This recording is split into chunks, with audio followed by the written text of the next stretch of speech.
Tim's in charge of all that. Oh, we're live. Well, hello. Welcome to the final whistle. My name is Josh. I'm joined by Kings and Murat. We are talking all things football. So today is mostly going to be talking about the Euros because the Euros is currently the biggest talking point right now. So I mean, we'll just dive straight into it. So the first topic we've got at hand is the England's run in the Euros so far. So obviously we had that first fixture against Croatia, which was a 1-0 win, and then we had the 0-0, the disappointing 0-0 draw with Scotland, and then we had the 1-0 victory over the Czech Republic, which is the first time we've actually gone unbeaten in the group stages in a long time. So focusing start off with on the Croatia game. I just want to get your opinions on how you thought that game went down. Obviously, it was a repeat of these semi-finals from 2018 World Cup. Yeah, in which we lost 1-0 we lost 2-1 to Croatia after holding the 1-0 lead because of that peach of a free kick by Kieran Trippier, who at the time beautiful. Was a Spurs boy. So up the Spurs, you know me. Only for them to equalise and then take the lead in the second half and win the game. So. Starting with Kings, man, how did you think that game went? Do you know what? I remember watching that game, and I remember even seeing it live when he scored that absolute beauty of a free kick. I feel as though England's problem is the fact that they have very good players. I just don't know if I have enough respect for Gareth Southgate. That's just my opinion, and I feel like he's not really the greatest coach. Like, England have performed a lot better under Fabio Capello, in my opinion. So you're saying you preferred the management under Fabio Capello? Honestly, that's just how I feel, because I don't know what it is about Gareth Southgate. There's certain players that he doesn't play, which to me doesn't make any sense. Like, he has something against Jack Grealish. He has something against Sancho for some reason. I don't know why. I really do not know why. And sure, people fight me for this, but this is just how I feel. Like, I think even the first game with Croatia, he played how many right backs in the squad? I don't know why. I really don't know why. But he played so many right backs in the squad. And it's like, what, no front forward attacking? What's going on? Like, you score one goal and everyone just sits back and gets comfy. Like, I have no clue. Like, for me, I personally feel like whenever it comes to football, if you want to win, you got to capitalize. You get what I mean? You don't just score one goal and then just sit back and park the bus for the whole game. Got to take your chances as a verb. Yeah. Go on, Murat. Where you at? Where you at with that game, though, mate? In terms of the selection, I think I sort of understood where he was coming from with the whole Trippier at left back, because, I mean, let's be honest, like Trippier and Gareth Southgate, I think have that special relationship where I think Southgate trusts him. I feel like he's put his faith into Trippier, and obviously in the semi-final, as you guys touched on, he scored that amazing free kick, and he has been fantastic all season for Athletic Club. I think a lot of people forget that they just won the league in Spain. Oh, no, yeah, 100%. I was literally just about to say, like, a lot of people are writing him off, and like when the squad was announced, like a lot of people on Twitter, a lot of people on Facebook, especially people that I know, were giving Southgate the most untold amounts of stick because of who he selected. But I genuinely think playing Kieran Trippier at that left back position was the right move. Yeah, he's the most experienced left back in the squad. He's just won La Liga with Atletico Madrid. He's become the 88th player to win a trophy since leaving Spurs. Do you know that is quite funny actually. I just realized that. But do you know what? With Kieran Trippier, don't get it twisted. I completely respect this guy as not even just as a fullback, but just as a player. He is a very class player. Don't get it twisted. It's just I just didn't quite understand the player selection when it came to Gareth Southgate picking 3 right backs to play defensively.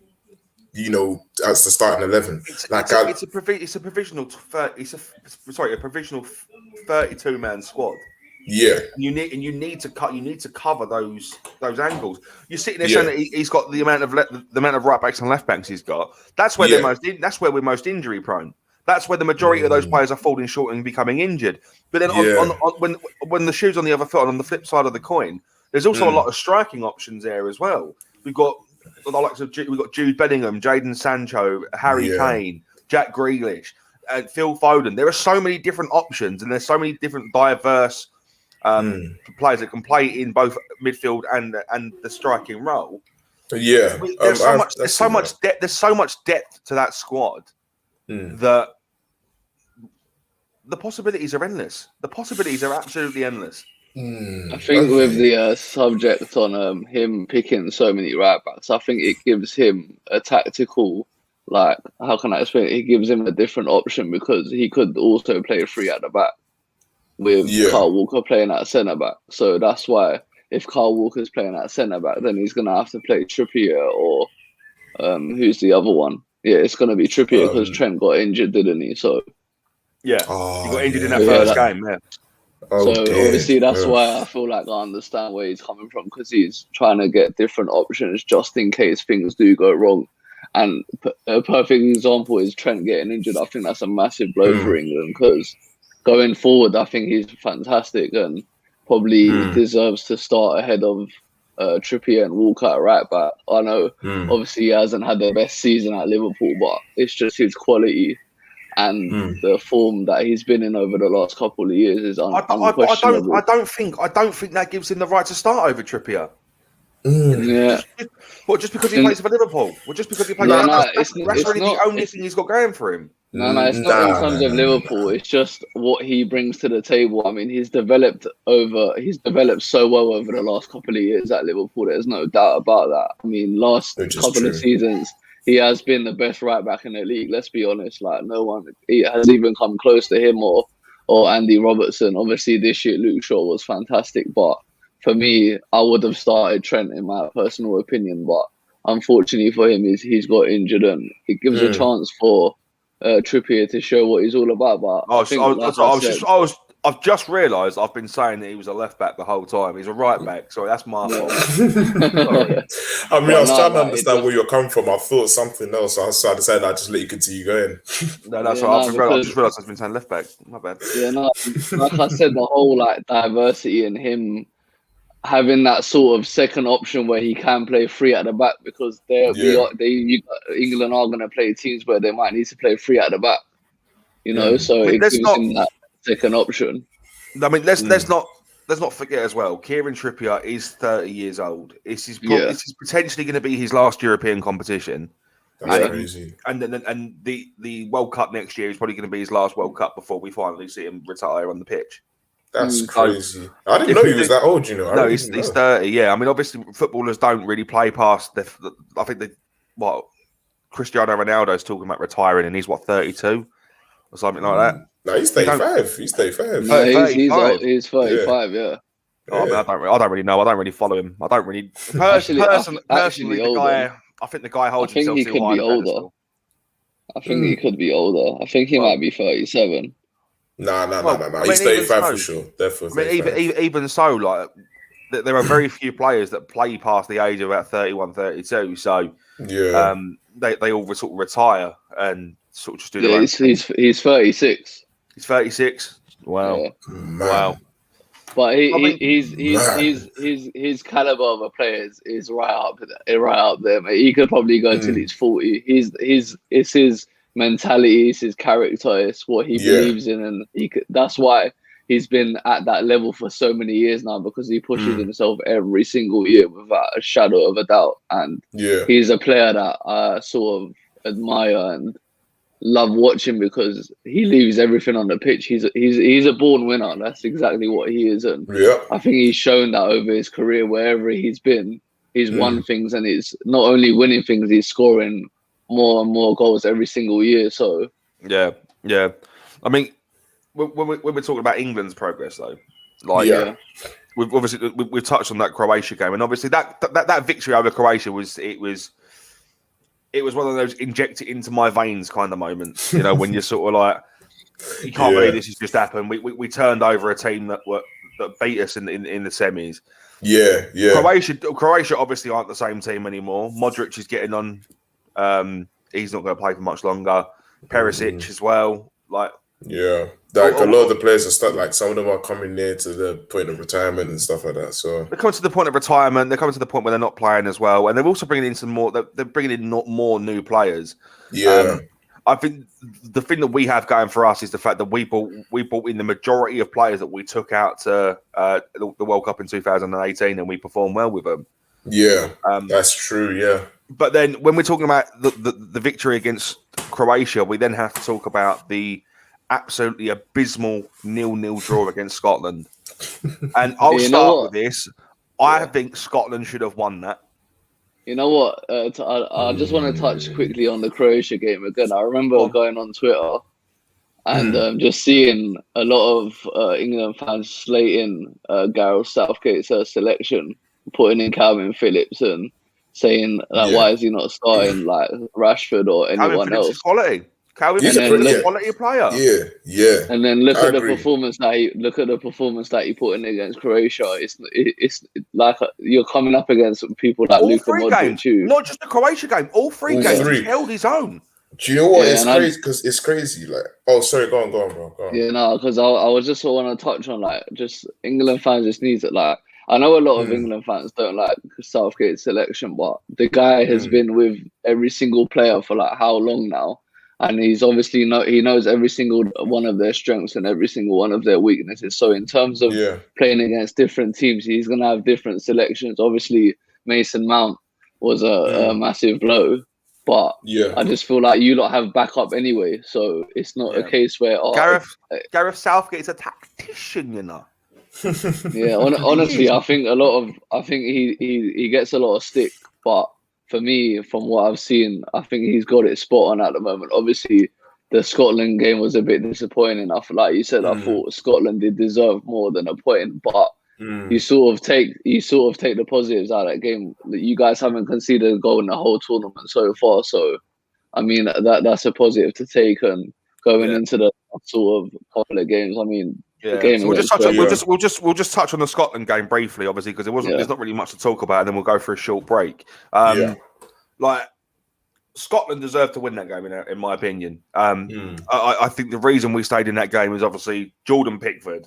Some of the saves he pulled off were insane. You know what? I'd also like to say with Jordan Pickford, I'm actually quite impressed with his development. He's grown a lot more than he did back in 2018. 2018, he did let in quite a few goals. This year, he looked like a completely different person to me. I'm not going to lie. Completely different person. I think in terms of England's defence, I think this tournament is going to be a lot more important for them than going forward. I know Harry Kane isn't playing that well, but I think defensively, if England can get it right, then going forward, we'll talk about that a little bit later on. I've got my opinions. Yeah. Another thing as well I wanted to point out with with Scotland. You said that both of you believe that Scotland should have won. One thing I would definitely say. I think Scotland should have won. Yeah. I didn't watch that hurts as an Englishman for me to say that. Do you know what? I didn't actually watch the game because I had a meeting that day, so I had to go meet someone. But that day I checked the highlights because all the highlights, the TVs were everywhere. I remember I went to a bar and they had the highlights there. I watched the highlights on the day of which England were playing against Czech Republic, and I'd seen everything that was going on. That John Stones header was insane. And it was so incredibly targeted. I believed that was going to be a goal, and I couldn't believe it wasn't. So, yeah. But moving on from that, I'd seen the way Scotland had everything set out, how their whole team was organised. That defence was unshakable. Nothing could get past it. Like, they kept it held throughout the whole game. So even I'm surprised. One thing I know is that you can definitely turn defense into offense. And I'm surprised that the way they continue to turn defense into offense, that they didn't get anything out of it. So I understand where you're coming from when you both say that Scotland should have won. There are two people to thank for that result. Jordan Pickford being one of them, and Calvin Phillips is the other. Calvin Phillips again, he held his own, and he was rapid. He was all over the park. Yep. I'd love to see the Calvin Phillips heat map from that match because he was genuinely absolutely everywhere. Yeah, literally. I know one thing's for sure is with Calvin Phillips, that so many people were shocked at the fact that it's 70, 80 minutes and he's still pressing people like crazy. Like, He's young. Yeah. He's full of energy. Yeah, but then enough. He's a future superstar, man. He's a future superstar. Guaranteed. I think people were talking about you see Marcelo Bielsa, his training regimen, and how they play murder ball. Have you heard of it? No. Murder ball. So basically, to summarize, murder ball is basically you play a full game of football, 90 minutes. You play a full 90-minute game. There are no there are no outs. There's none of, there's no stop of play, nothing like that. As soon as there'll be people standing around the whole pitch with balls ready. So as soon as the ball goes out, someone throws it straight back in. You continue playing. You don't stop. You go for the whole 90 minutes straight up. No breaks, crazy. no nothing. Yeah, crazy. Yep. Right. Well, I mean, I think now's time we take a short break. If you want to get in touch with us, you can call the studio on 07852 473 473. Alternatively, if you are on Facebook or Twitch or Instagram or Twitter, leave a comment down below. And if there's any talking points about anything that we're talking about, we'll pull up your comment and we'll talk about it. You're listening to The Final Whistle here on Relaks Radio, and we'll see you after the short break. Good afternoon. Good afternoon. There's a lot of conversation. One of the easiest ways to increase your net worth is to ensure. There's a lot of conversation around who pays more taxes, if it is the rich or if it is the poor, right? But when you are basically going out and during a day, you go to a restaurant, you have to pay taxes there. You buy a car, you have to pay taxes there. So why is it even a conversation that, the rich pay less taxes or the poor pay more taxes? Why is it a conversation like that? Because it's true, the rich generally pay less tax.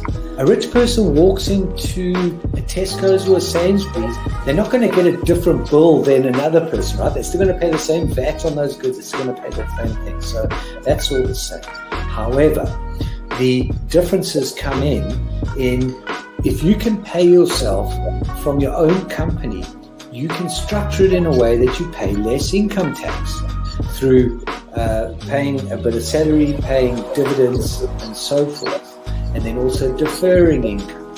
Also, your pension payments or contributions can be different. So that increases your tax sort of gap, if you want to use it that way. Where a PAYE person just gets paid salary and bonus. And now those are the most highly taxed sources of income in the UK, definitely, in the UK. We've seen it, right? If an owner of a large public traded company does something wrong, irrelevant of what that company does or how valuable that company is, the stock generally falls into a pool of nothing, right? Because in a public company where the stock is traded openly on the stock exchange, the value of that stock is driven by supply and demand, it's driven by emotion, it's driven by news, it's driven by quite a lot of variables over and above the actual accounting or total net worth of that company. I mean, we've seen it, right? If an owner of a large public traded company does something wrong, irrelevant of what that company does or how valuable that company is, the stock generally falls into a pool of nothing, right? And the company may still have value, it may still be doing quite a good thing.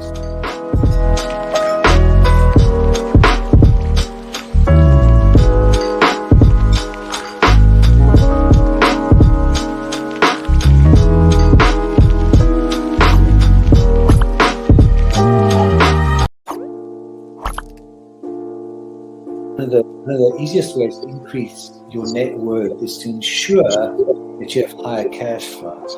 And one of the easiest ways to do that is to not buy things on hire purchase, not buy things over months and months because you can't afford them now but you want it. It's kind of that delayed gratification. Rather than buy that couch, that car, that stereo, that computer, whatever item, and pay it off over 12, 24, 36 months at an interest rate rather invest that money, make do with what you've got, and then after 12, 24, 36 months, take the money that you've now invested and buy that good.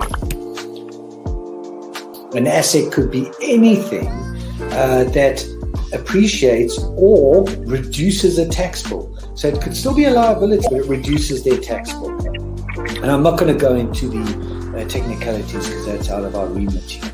However, for our use or our purpose, what we are talking for the listeners here is I would put this definition of an asset forward. An asset is anything that increases your income. Anything. Now, there's a lot of conversation around who pays more taxes, if it is the rich or if it is the poor, right? When you are basically going out and during a day, if you go to a restaurant, you have to pay taxes there. If you buy a car, you have to pay taxes there. So why is it even a conversation that, the rich pay less taxes or the poor pay more taxes? Why is it a conversation like that? Because it's true, the rich generally pay less tax. A rich person walks into a Tesco's or a Sainsbury's, they're not going to get a different bill than another person, right? They're still going to pay the same VAT on those goods. They're still going to pay the same thing. So that's all the same. However, the differences come in if you can pay yourself from your own company, you can structure it in a way that you pay less income tax through paying a bit of salary, paying dividends and so forth, and then also deferring income. Also, your pension payments or contributions can be different. So that increases your tax sort of gap, if that, if you want to use it that way. Where a PAYE person just gets paid salary and bonus. And now those are the most highly taxed sources of income in the UK, definitely, in the UK.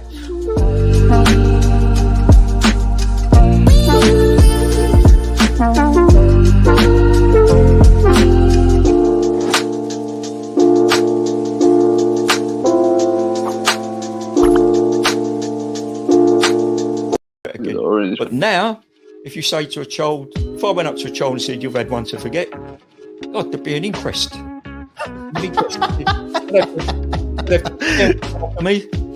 Why did you reject my son? Well, I haven't rejected your son. I want to talk about, how the generation gap, how much it's changed, especially when you check the youth nowadays in comparison, to people back in the day. I'd say when I was younger, it was more disciplined. Not now. In comparison to now. Not at all. Not now. The way things are nowadays, the younger generation, you seem that they can't accept the word no. If that makes sense. They can't accept rejection, essentially, is all you're trying to say. Yeah, they can't accept the word no. So if you how did I do? Or you didn't do very well, and they get upset. And when I was a youngster, my father used to say to me, because I used to be sport mad when I was very young, well, I still am sport mad, but like participating in different sports. And if I had a bad game, for example, he'd say to me, "You had one to forget." That's it. Yeah, that sounds like a smart guy. I mean, yeah, that's the real fact of the matter, yeah. He'd say to me, "You had one to forget. Get over it." And that was it. So I dust myself down and do it again. But now, if you say to a child, if I went up to a child and said, "You've had one to forget," God, there'd be an inquest.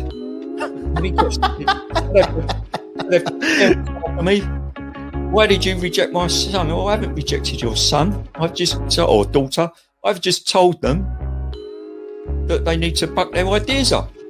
That's the truth right there. I mean, if you think about it, if you check the generations, like right now in the US as well, I've seen a lot of these things as well. In the UK, you get medals for participation. But what's the point? What are you trying to? Yeah, what's the point? Either you win or you lose. People are so afraid to put that whole notion of losing. When it comes to right now, the generation gap is just crazy. How much a lot has changed. Social media has taken control of our lives, and we don't even realize it anymore. We're crippled because of it. That's absolutely right, Nick. Because, as you said, nowadays it seems that you get rewarded for failure. You know, for the life of me, Nick, I can't get my head around that. Perhaps I'm just getting old and morbid, I don't know. I just can't get my head around how you could be rewarded for failure.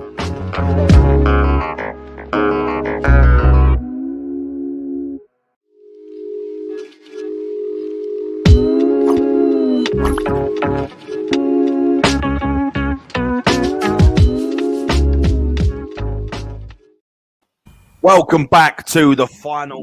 Yeah. Talking all things football here on Relaks Radio. If you've got any questions, you can get in touch with the studio by calling us on 07852 473 473. Or if you're watching us on Facebook, Twitter, Instagram, or even Twitch, leave a comment. We'll pull your comment up and we'll talk about it. So, going back to where we were, we're now talking about England's performances in all of the games, and the last one that we had against the Czech Republic.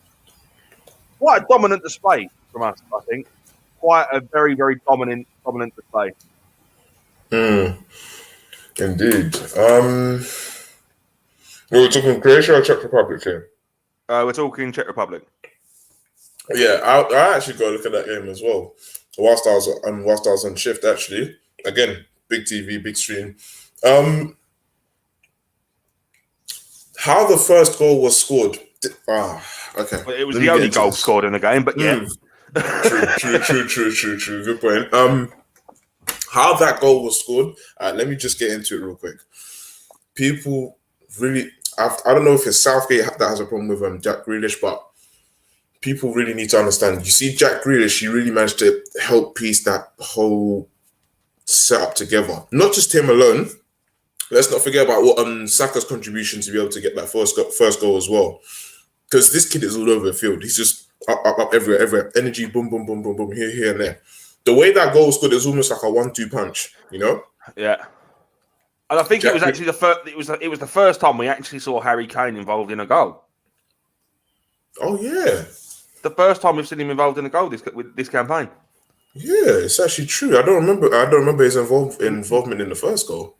No. In the first goal against Croatia. Damn. No, exactly. And obviously that game was this is our next talking point. That game was where we saw the debut of the youngster that is known as Bukayo Saka. What an influence that guy made on that team. The golden boy.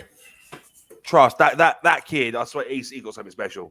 Definitely got something special. And it hurts me to say that as a Spurs fan because he plays for the other North London team that I don't like mentioning.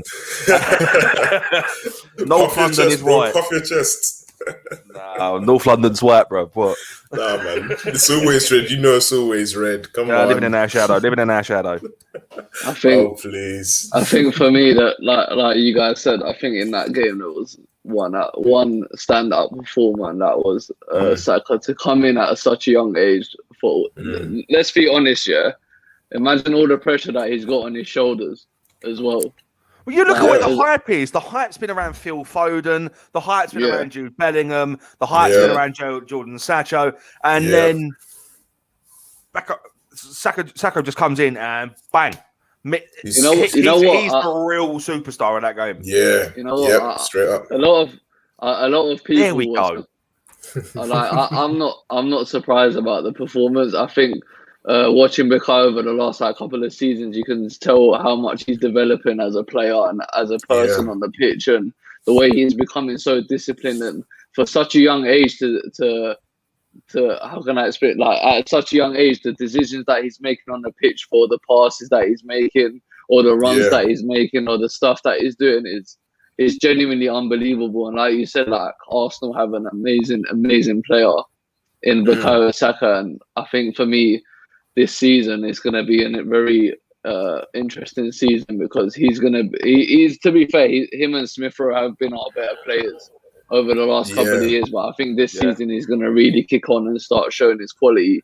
I think towards the end of the season last year, his form dipped a bit because I felt like we was playing him a bit too much and we was putting a lot of pressure on him because obviously Aubameyang wasn't performing, but Bukayo Saka's special, and I think he's the only name.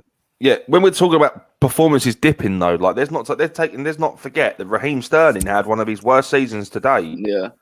Yeah. And he's come to the Euros and he's scored both of the goals that have got us to the 3 points. Yeah.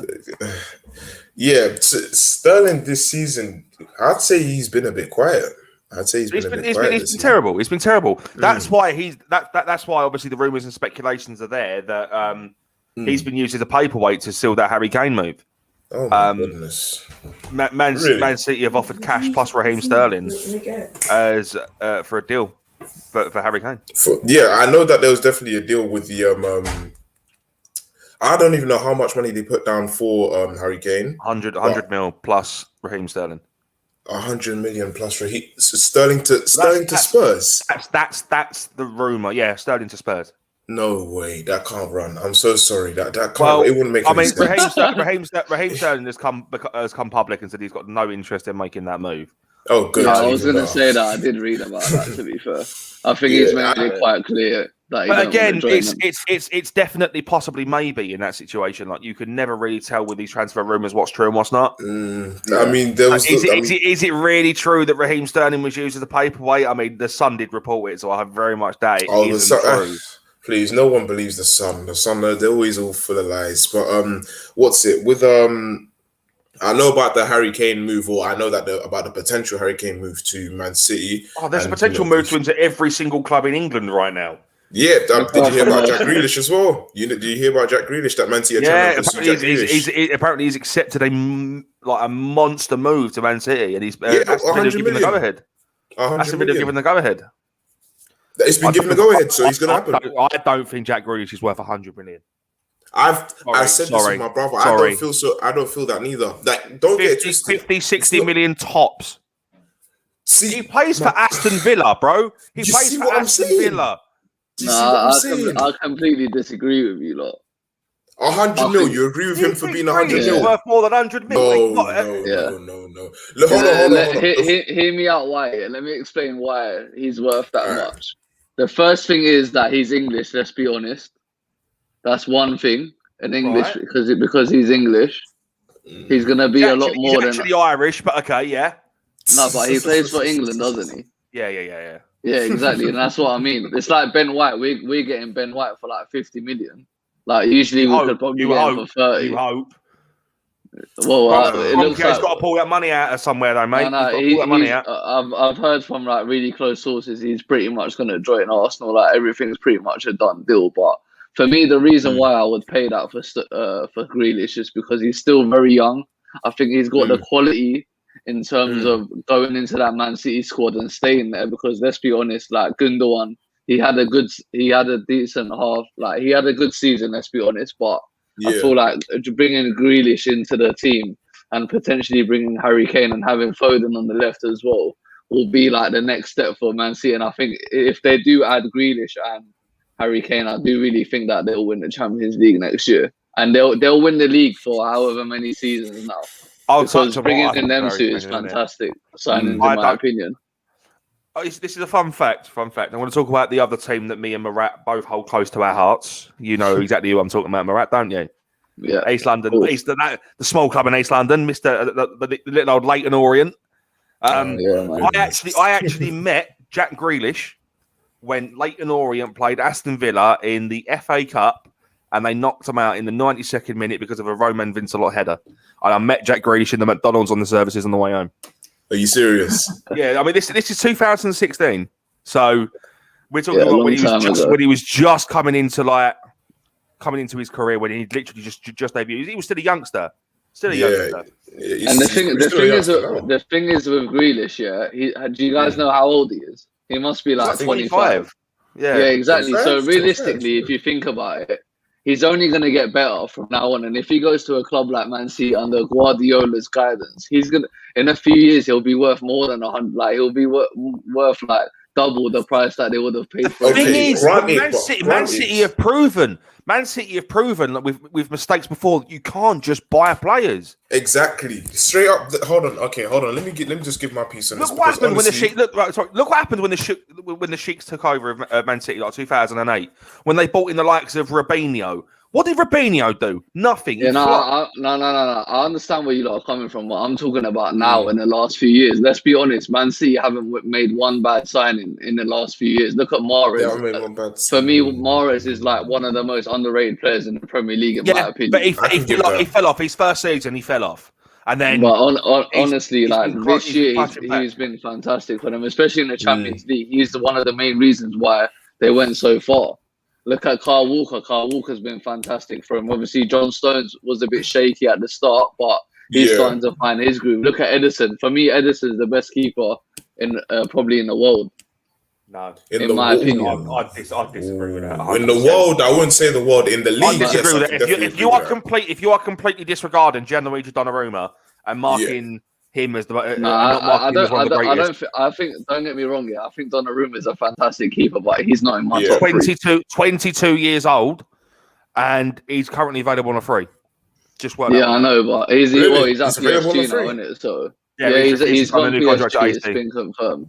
He's gone PSG now, is he? Yeah, he's gone PSG. Yeah, that's the thing for me. The thing for me is what you got to understand as well is in the football that we're playing today. Managers are looking for keepers that can play out from the back, and Ederson is the perfect example of that. That he can play out from the back. He's got both feet. Any keeper can calm out of it. Any keeper can lob a ball down the pitch, mate. No, I'm not talking about lobbing the ball down the pitch. I'm talking about having the ball in his feet. I'm trying to press your knowledge a little bit. What I'm trying to sort of we've all seen it now. Every team wants to play out from the back. They want to pass the ball into their centre backs and then play out from the back. And there's no better keeper in the world right now that's better than Ederson in doing that, in my opinion. You know, one thing I'll give to Ederson is the fact that he's got that kind of crackhead energy that a lot of managers really want. And when I say this, it's a fact that a lot of keepers love to stay in their box. You know what I mean? They only ever come out whenever they need to. Ederson's always running out. Anytime he sees that ball get anywhere near him, he's always running out for it because he's not going to give anyone. He's literally the perfect definition of a sweeper keeper, in my opinion. And there's a reason why Man City have done so well over the years, because he's mainly one of the reasons why, in my opinion. Yeah, and looking at how his play style, it's like he's almost like the fifth. He's pretty much like a fifth defender. He is a fifth defender. Yeah, like pretty in terms of being outside of the box, he's a fifth defender. I think you guys are overlooking probably one of the best keepers in the Premier League right now. Nick Pope. Oh god. You say that, but why didn't Southgate call him up? He has called him up. He's not in the squad. You're not in the squad? I thought he was. No, man, he's not in the squad. He's not in the squad. See, me and my dad had this discussion about him, and I genuinely think Nick Pope is he could give Jermaine Pickford a run for his money, man. Jordan Pickford. Jordan Pickford. Not for me at the moment. Not for me. Nah. I think he's a good keeper. Quality. Nick Pope is quality. Yeah, I think he's quality, but I don't think he's better than what England have right now, in my opinion. There's only so long that they can do this for, though. There's only so long that he can continue playing Pickford, because Pickford again is getting on. Yeah, he's getting on. Yeah. You know, it's not. No, Pickford's still young though. Is that 26, 27 though? Who, Nick Pope? I mean, no, again. Pickford. Oh yeah, I think 26, 27. And don't forget, keepers go a lot longer than the players. So yeah, I mean, let's look at Brad Friedel, for example, when he played for Spurs. 42 years old he was when he was playing first team football for Spurs.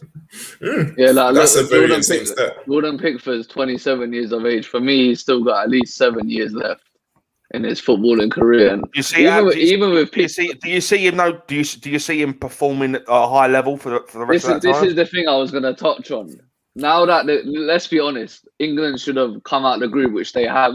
I think for me now is when you're going to come up against the bigger boys, like your Germany's. Obviously, that side of the bracket in the tournament is a lot more easier than having France, Portugal, Spain, Italy.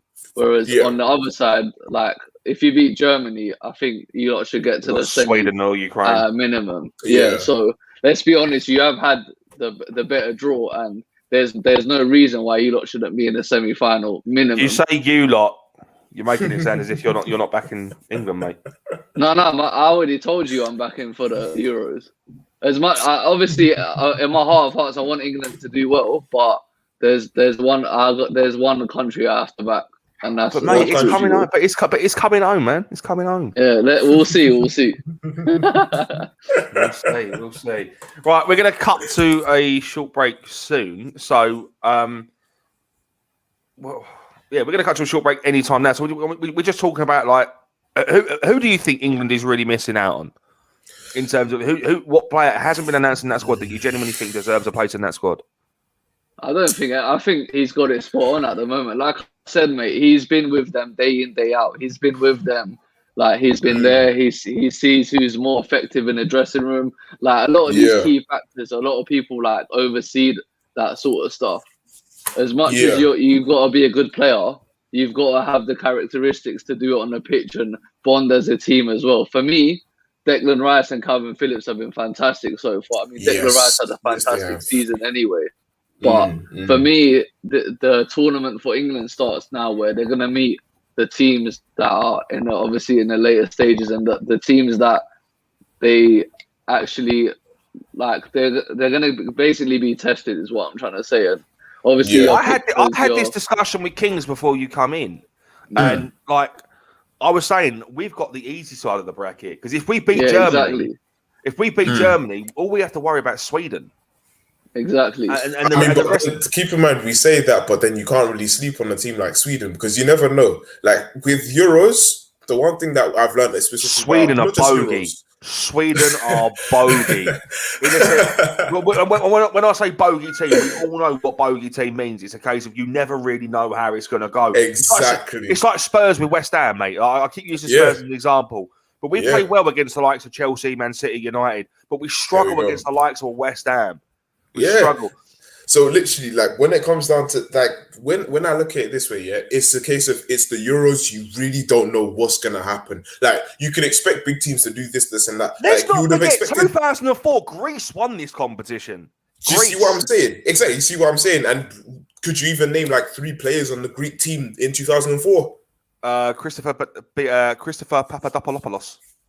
That's only one player. Trust, mate. I remember his name because he was rapid on FIFA. Fair enough. He used to play for Bolton. Yeah, I know. We're talking about 2004 when Bolton were actually doing all right. Yeah, well, there we go. You know what? Right. I'm just looking at the bracket at the moment on England's side, and obviously Sweden. If England beat Germany, Sweden obviously gonna have Ukraine or Sweden. I think Sweden will come out on top, but I think you guys are forgetting Wales. I mean, I think they've been fantastic. That'll be a semis match. Imagine that from the semi-final. England-Wales. England-Wales.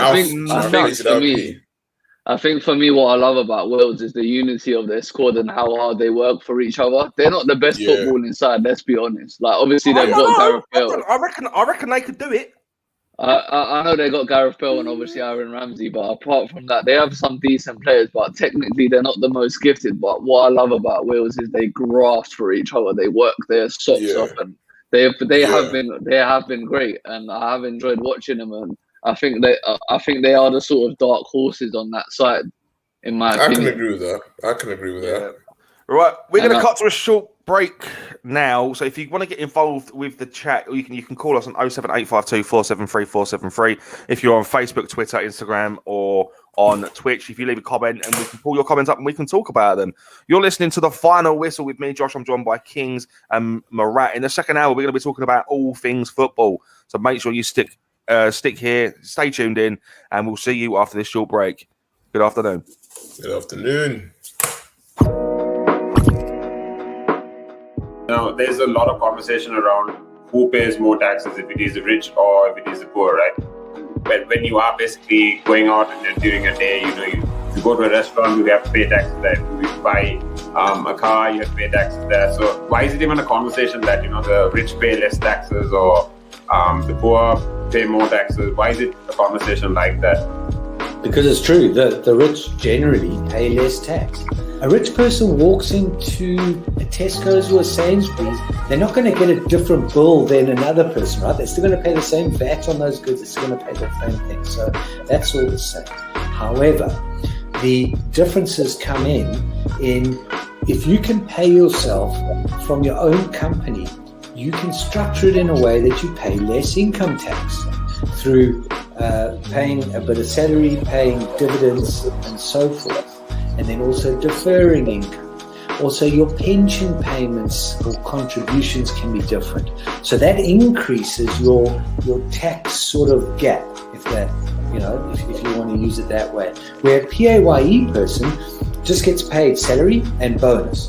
And now those are the most highly taxed sources of income in the UK, definitely, in the UK. We've seen it, right? If an owner of a large public traded company does something wrong, irrelevant of what that company does or how valuable that company is, the stock generally falls into a pool of nothing, right? Because in a public company where the stock is traded openly on the stock exchange, the value of that stock is driven by supply and demand, it's driven by emotion, it's driven by news, it's driven by quite a lot of variables over and above the actual accounting or total net worth of that company. I mean, we've seen it, right? If an owner of a large public traded company does something wrong, irrelevant of what that company does or how valuable that company is, the stock generally falls into a pool of nothing, right? And the company may still have value, it may still be doing quite a good thing.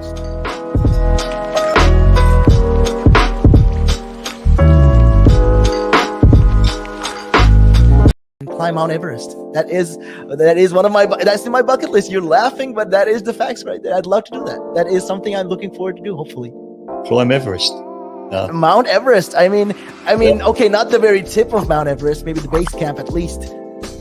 They're talking about mental health. Well, if you went out and got some exercise in the fresh air, that would improve your mental health. It will make you feel better. That's true. That is true. I wholeheartedly agree. But then for some people, it's how do you find the motivation to, especially when it comes to riding a bicycle, to do it again and again and again and again? It's a cycle that you have to be used to. How do you do it? What makes you wake up in the morning and decide, hey, I'm going to pick my bike up today. I'm going to cycle. What makes you want to do that? What makes me want to do that? Yeah. What do you like? What could you give listeners, like people listening in right now? What kind of tip could you give them? Well, the first tip I would give them, if you haven't tried it before, try it. It can open up new horizons. It'll make you fitter. It will definitely make you fitter. Cycling is one of the best forms of aerobic exercise you can do. It sounds like, I mean, if you think about it, yeah, it sounds like great fun. Because what essentially you're trying to say is also at the same time, when you, if you look at it from this perspective, with regards to mental health, especially when you look at it with mental health, this is another way to fight it. I feel like you go outside, you meet more people, you interact with, socially, you will interact with more people, and you're keeping fit, you're making connections, you're breathing in the good and exhaling the bad. I feel like that's a great thing right there. Absolutely. Yeah, you've got a better way with words than I have, I'll tell you. But you're quite right. What you say there. I mean, I've been doing this for quite some time. I mean, hey, you'll get the hang of it. I've been doing it for about 10 minutes now, so yeah. That I can never really understand people staying in one room the whole day when you can have the world to see. I am a traveler. I travel. I love traveling. Traveling is just one of the things I do. And yeah, on top of my bucket list was, to one time, hopefully when I get there, go to Nepal and climb Mount Everest. That is one of that's in my bucket list. You're laughing, but that is the facts right there. I'd love to do that. That is something I'm looking forward to do, hopefully. Climb Everest. Mount Everest. I mean, okay, not the very tip of Mount Everest, maybe the base camp at least. Base camp, yeah. At least. We should be able to cycle there. Oh.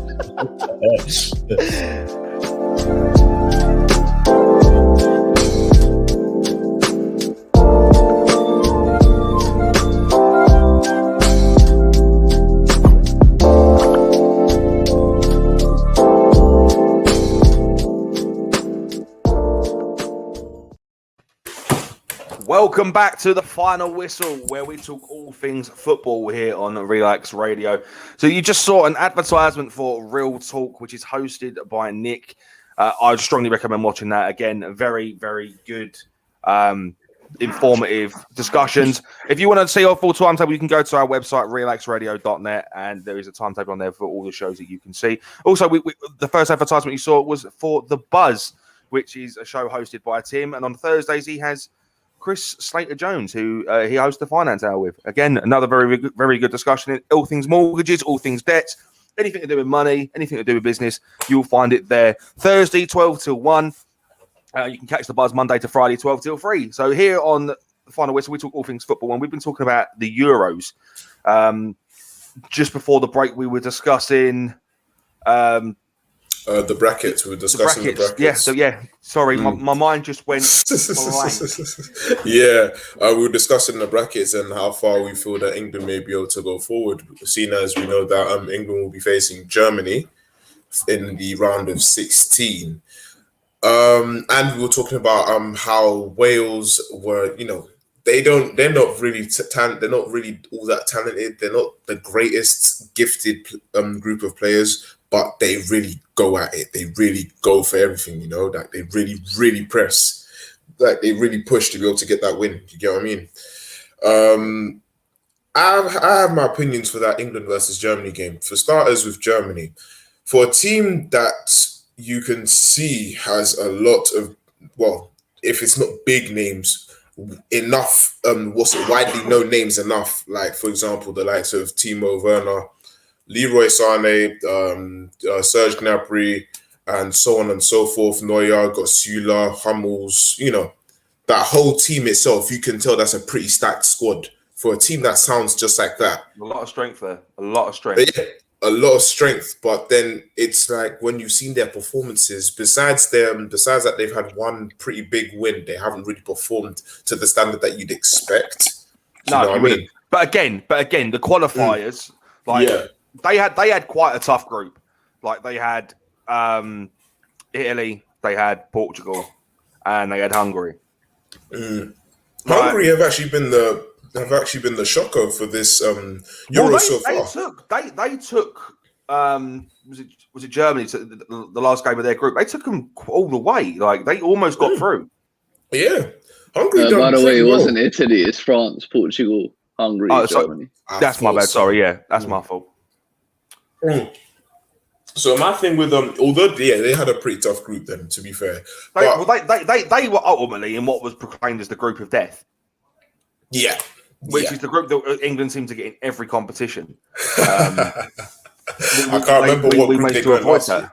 Yeah, I can't remember what group they got into for the World Cup or the Euros previously, but they had a walk in the park. They had a walk in the park, mate.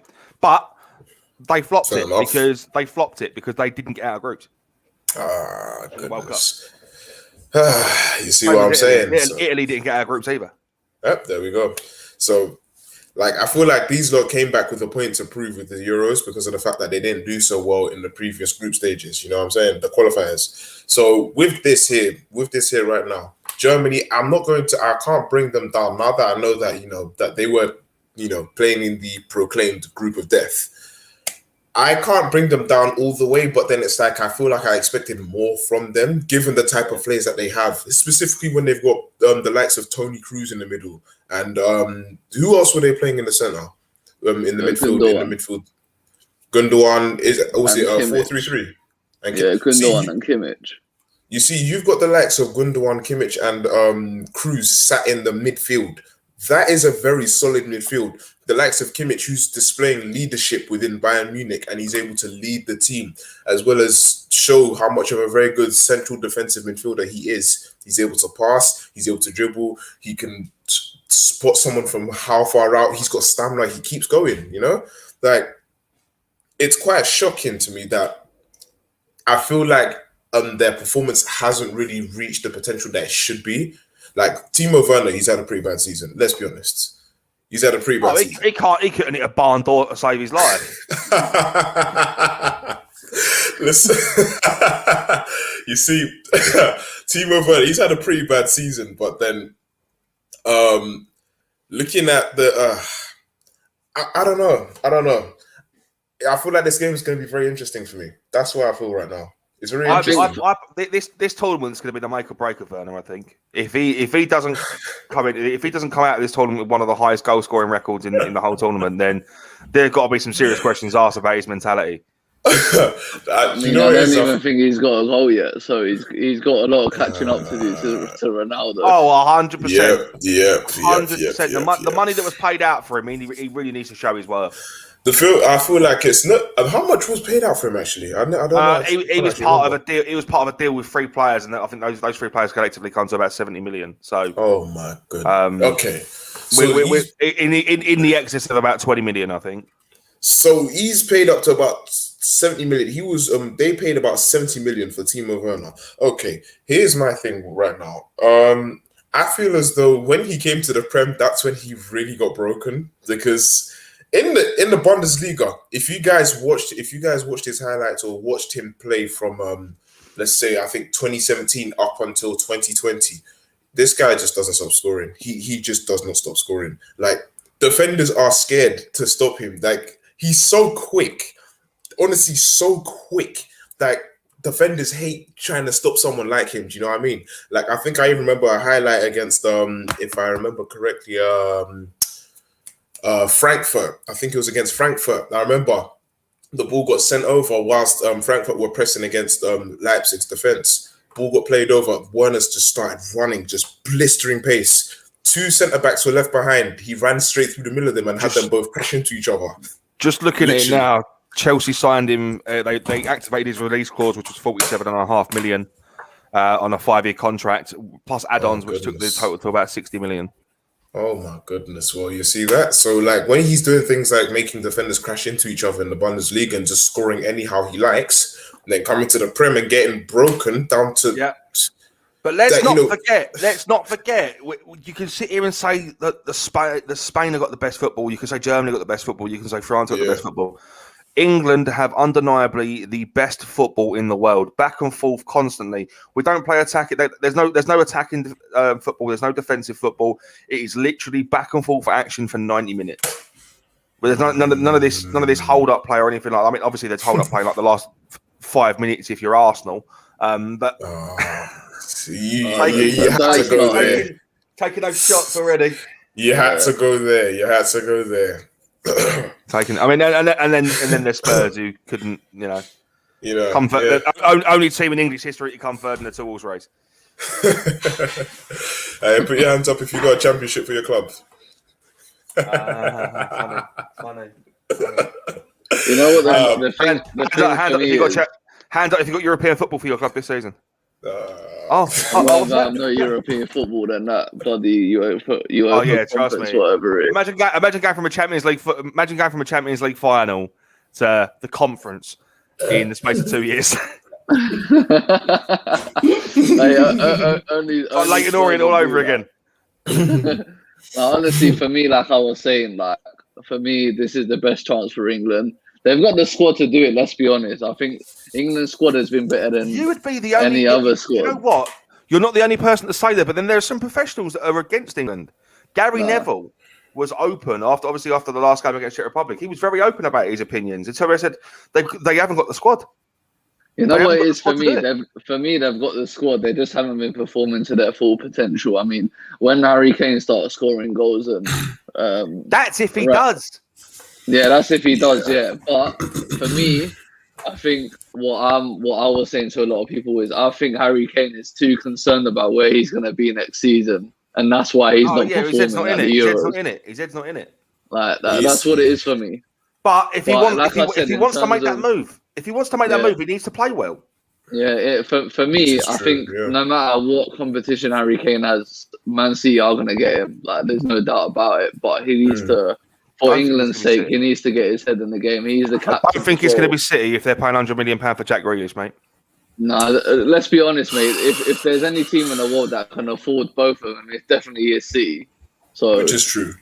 We'll have to wait and see how that plans out. But for me, then why would you put 2 strikers in the same team and try and get them to compete against each other and pay stupid amounts of money for them? Jack Grealish ain't a striker, though, is he? He can play this. He can play that attacking role, though. Attacking midfielder is different to playing as a striker. Grealish, if anything, will be playing behind Harry Kane, or he can play on the wing, or Grealish can even play centre mid if you had to play him there. I just don't see a world where that's going to happen. I don't think Harry Kane and Jack Grealish are both going to sign for City.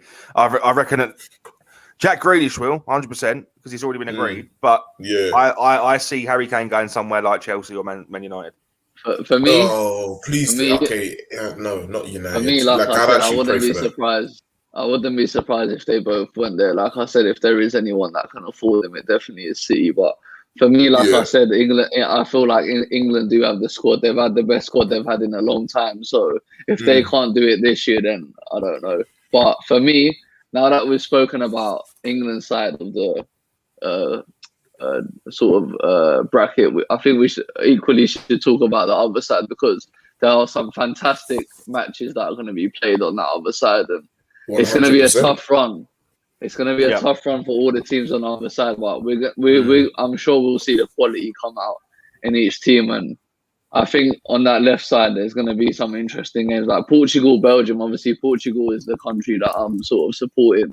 Yeah, so we've got Belgium and Portugal, we've got Italy and Austria, France and Switzerland, and Spain and Croatia. That's a stacked bracket. Very stacked. For me, that Portugal versus Belgium game, I think Belgium going forward are probably one of the best out there, but defensively, I think they're very questionable. And I'm not saying they are undeniably one of the best teams in the tournament. But I had this discussion with you on the phone, Marat, right? When I spoke to you the other day. I do not understand how Belgium are ranked number 1 seed. How are they the number 1 seed in this tournament? There's too many teams here that are meant to be number 1 seed over Belgium. There's loads of teams in this tournament that have actually got history of winning stuff. Italy won the World Cup multiple times. Portugal have won Euros. France won the World Cup. They won the most recent one, isn't it? They won the most recent one. France won the World Cup recently. Spain have won World Cups. Croatia got to Croatia. I mean, they're Croatia. They came second. Even England have won a World Cup. Germany won multiple World Cups. It's Belgium. Holland have won a World Cup as well, haven't they? I believe so. In fact, a lot of people haven't actually given Holland a lot of credit. They've just been winning everything, but no one talks about them. I've realised they've got Czech Republic in the next round. For me, talking about the Belgium and finger in Portugal, I think we'll touch on Holland as well. I think, like I said, for me, Belgium going forward are fantastic. They've got De Bruyne and Lukaku's probably been in the form of his life this season for Inter. Obviously, Lukaku. Do you know what? Lukaku since going to Inter, my God. Yeah, he looks like a different player. What an absolute legend that guy is. Absolutely unbelievable. And at United, he couldn't hit a barn door, but he's going to find that form. Like he's just slotting them behind him. I swear to you. You see that pairing of Lukaku and Lautaro Martinez? Absolutely beautiful. Beautiful. Oh my gosh. Like I said, for me, I think Belgium's defence is what's going to cause them problems. I think coming up against the better teams like your France and your Portugal. But they've got Super Jan Vertonghen and Toby Alderweireld. What are you talking about? Both of them are too slow, man. They're too slow. You know what? Vertonghen is probably is the most experienced defender in that squad. 100%. And I'd love for him to actually win something. Because at the side he was with us, he didn't. And I kind of feel bad. So it'd be nice to see him win something on an international level. Yeah. But like I said, for me, Belgium's defence is going to be their downfall. I think Alderweireld and Vertonghen are probably 5 years too late in terms of where they're at the moment. I think when they come up against Ronaldo, Diego Jota, you got Bernardo Silva, you got players like Bruno Fernandes that they're going to come up against. And then don't forget... Can we not talk about Bruno Fernandes, please? I have got my strong opinions of that. I've heard a lot of people say he's quite chaotic. For me, I think a lot of people criticise him, but for him to come and impact that Man United squad the way he has, I think he's a fantastic player. He's a fantastic player, in my opinion. And this is coming from an Arsenal fan. And I'm sure a lot of Man United fans would agree with me because Of course they will. he's a fantastic player. You in my could opinion. sneeze on Bruno Fernandes and he'd try and pull a foul. For me, he's a fantastic player. And then don't forget, you got France on that side of the bracket as well. So if Belgium come up against France, you got people like Mbappe. Right. Okay. So they're literally gonna run rings around them them Spurs defenders or ex-Spurs. Let's look at this bracket realistically, right? So we've got the winner of Belgium and Portugal faces the winner of either Italy and Austria, and the winner of France and Switzerland faces up against the winner of Spain and Croatia. By the time it gets to the final, where we could potentially be playing one of those teams, a lot of the big teams are already out. We've got quite an easy side on our bracket. I mean, and this is what I said. If we beat Germany, we've got Sweden and Ukraine in the next round. I see it being Sweden. If we beat Sweden, we then have our next biggest test is worrying about someone like the Netherlands, because I don't see if Wales beat Denmark, I don't see them beating Holland. If Holland beat Czech Republic, so it's going to be a tough semi-final. That's going to be England versus the Netherlands. Like, I don't see that being a low-scoring game. I think that's going to be quite high scoring. And I think for me, I think for me, if Netherlands had Van Dijk, there'd be a completely different outfit. They don't need Van Dijk. They don't need Van Dijk, man. Who's replaced Van Dijk? Who's replaced Van Dijk? For me, they need him. In my opinion, like Van Dijk is just. Yeah, but you're going to say that because Van Dijk's got this massive stigmata that he's the best defender in the world. Liverpool paid £75 million for him. Blah blah blah. Liverpool need him, granted, but he's not the best defender in the world. We saw it this season when he was out injured for the majority of it. Liverpool lost 6 games on the trot. Yeah, exactly. So Liverpool need him. I don't know on international level. He's such a massive impact that he don't forget. They brought in Alisson and Van Dijk and they won the league. Like he's a massive part of their squad. And this is what I'm trying to say about Holland as well. They gave Jurgen Klopp time and money. That's why they won the league. Which is true. But you say that you can give a manager time and money, but you still have to bring the player in and perform at the highest level. Someone of Jurgen Klopp's quality, you do not expect anything less. Which is true. Look what he was able to achieve with Borussia Dortmund, and Borussia Dortmund didn't have the greatest team. Let's be honest. Like Liverpool winning Champions Leagues and winning the league isn't going to come from going forward. They have to be solid at the back, and for me, Van Dijk is the best centre back in the world. There's no debate, in my opinion. Who's better? Tell me who's better than Virgil van Dijk. When a fully fit Virgil van Dijk, there is no one better than him. There is no one better than him. A fully fit Virgil van Dijk. No one better than a fully fit Virgil van Dijk. Well, there is no one that comes past him. I'm sorry. And this is coming from an Arsenal fan. Okay, what would you put Rafael Varane above him? Yeah, would I put 100%? Varane's nowhere near the level of Van Dijk. Don't get me wrong, Van Dijk's a good player, but I genuinely think no one near his level, man. To be honest, there's a lot of people that don't really have enough respect for Van Dijk anyway. Like it's not a case of I don't respect him. It's not a case of I don't respect him, but he's got the natural presence of what you'd expect from a defender. The guy's lanky as anything. Yeah, he's strong. He's fast. He's fast. He can push that team. He can lead from the back.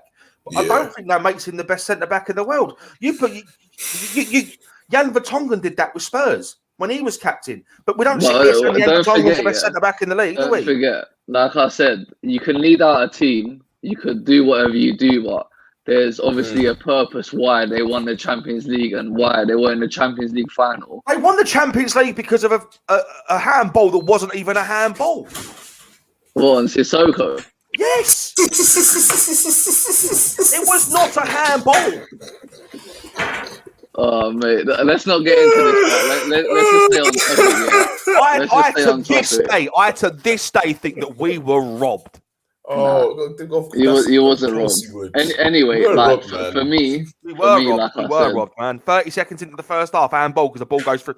Like, I'm sorry, but when you got your hands down by your side and the ball just happens to go through your legs and hits the tip of your fingers, doesn't make it a handball, bro. Doesn't make it a handball. For it to be handball, there needs to be ill intent. There was no ill intent. He had his hands down by his side.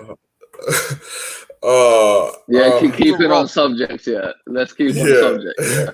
Like you don't win a Champions League because you're an average footballer. You don't win a Champions League because the manager's told you what to do. You've got to have something about you. And for me, Virgil van Dijk is the perfect example of a player coming into a squad. All I'm saying.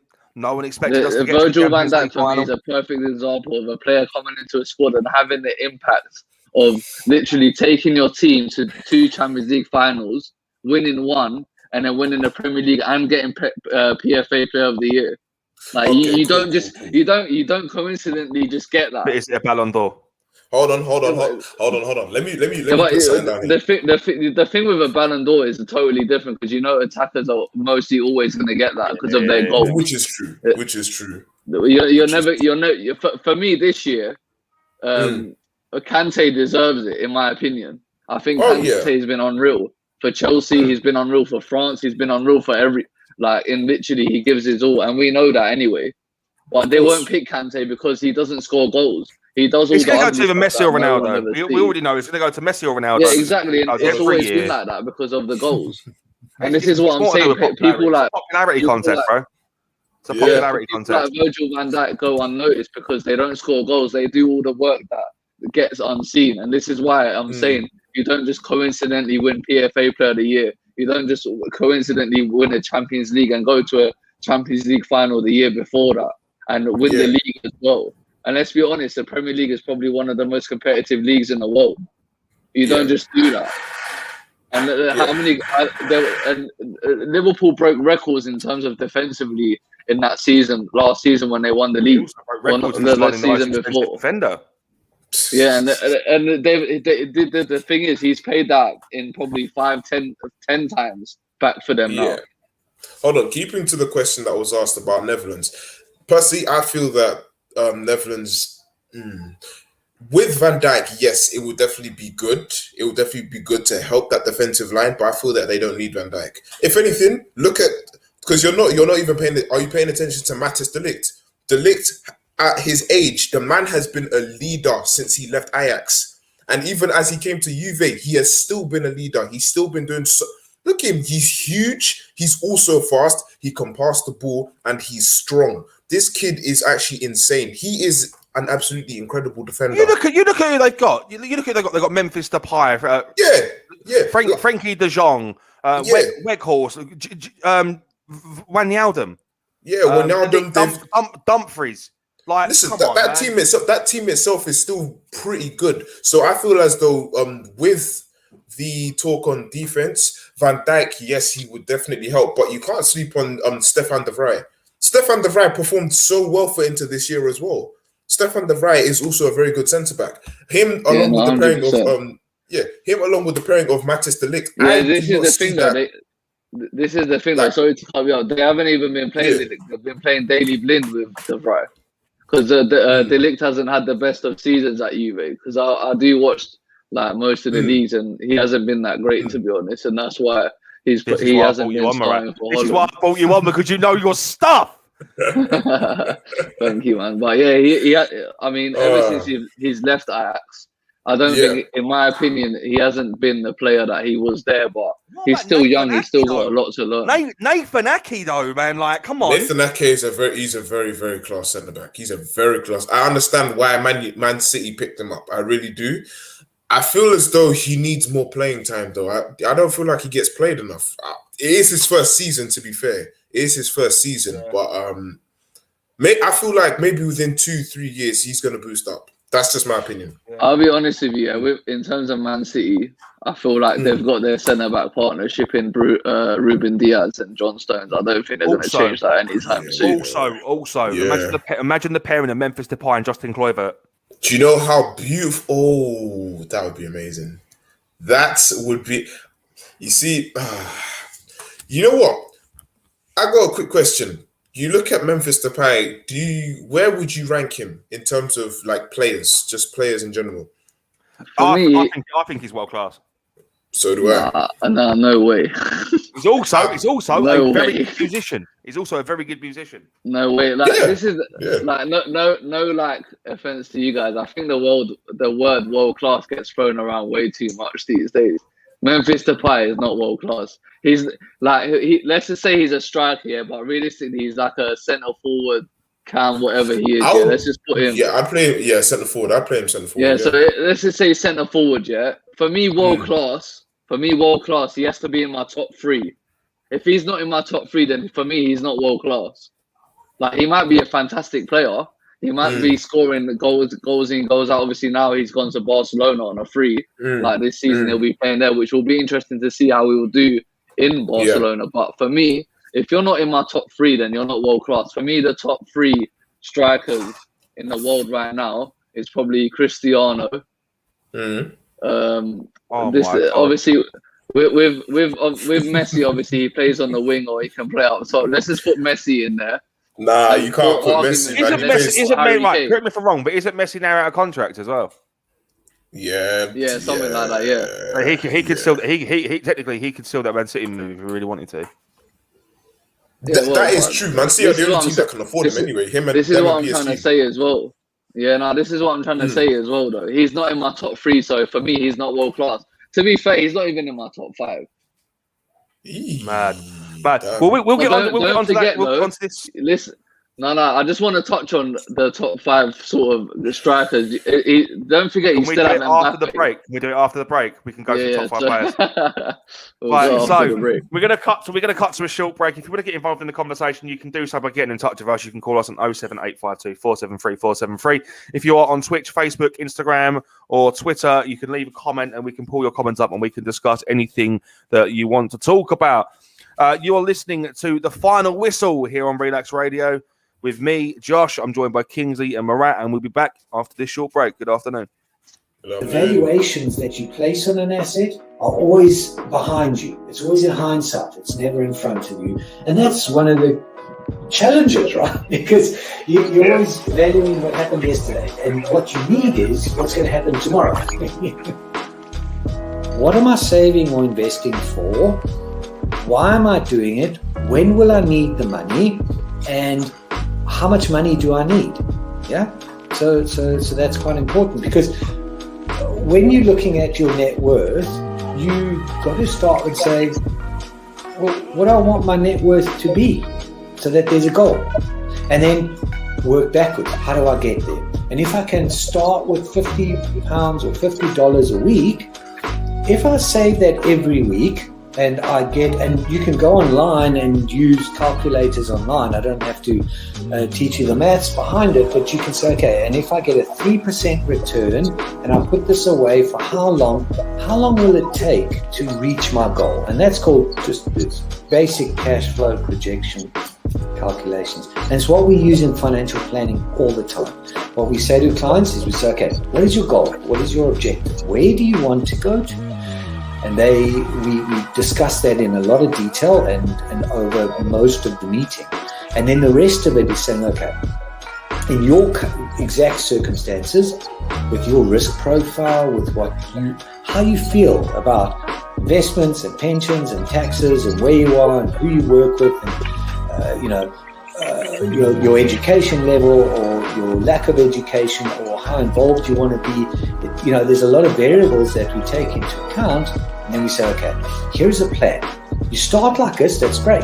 And then we review it all the time. And we say, okay, we need to increase it, we're on track, we're not, this is what is happening. Because remember, when you're dealing with assets, the valuations that you place on an asset are always behind you. It's always in hindsight. It's never in front of you. And that's one of the challenges, right? Because you're always valuing what happened yesterday, and what you need is what's going to happen tomorrow. So that's a struggle. Yeah. So there are strategies everywhere from £50 a week up to £100 million,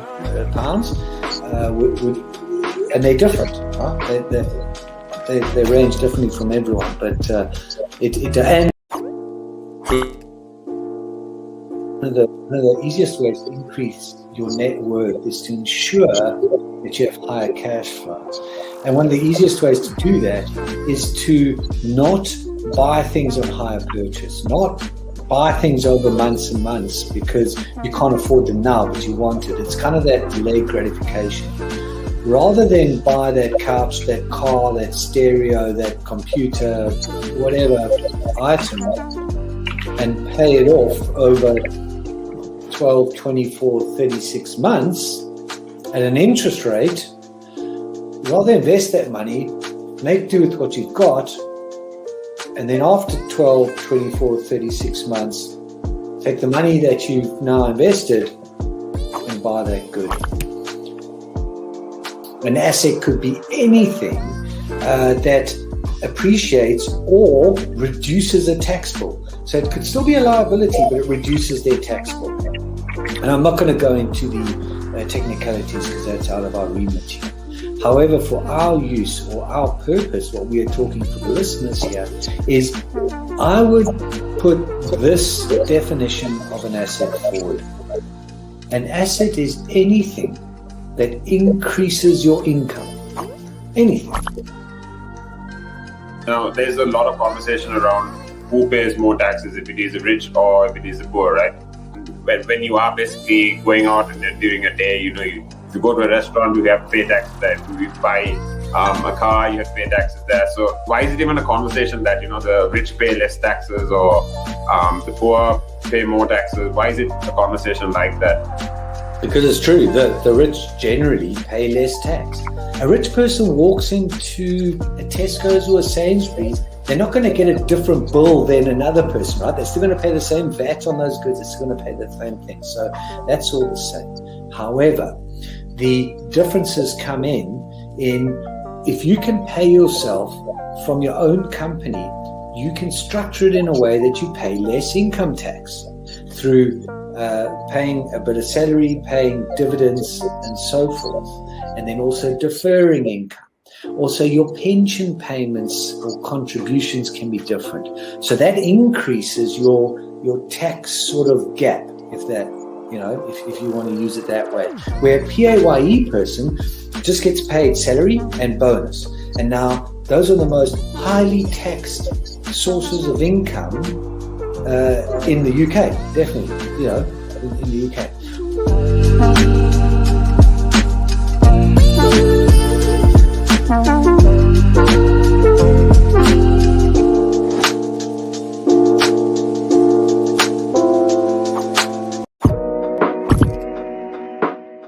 Now, there's a lot of conversation around who pays more taxes, if it is the rich or if it is the poor, right? When you are basically going out and during a day, if you go to a restaurant, you have to pay taxes there. If you buy. The valuations that you place on an asset are always behind you. It's always in hindsight. It's never in front of you. And that's one of the challenges, right? Because you're always valuing what happened yesterday. And what you need is what's going to happen tomorrow. What am I saving or investing for? Why am I doing it? When will I need the money? And how much money do I need? Yeah. So that's quite important, because when you're looking at your net worth, you got to start with saying, well, what do I want my net worth to be, so that there's a goal, and then work backwards. How do I get there? And if I can start with £50 or $50 a week, if I save that every week, and you can go online and use calculators online. I don't have to teach you the maths behind it, but you can say, okay, and if I get a 3% return and I put this away for how long will it take to reach my goal? And that's called just this basic cash flow projection calculations. And it's what we use in financial planning all the time. What we say to clients is we say, okay, what is your goal? What is your objective? Where do you want to go to? And we discuss that in a lot of detail and over most of the meeting. And then the rest of it is saying, okay, in your exact circumstances, with your risk profile, with how you feel about investments and pensions and taxes and where you are and who you work with, and your education level or your lack of education or how involved you want to be. There's a lot of variables that we take into account, and then we say, okay, here's a plan.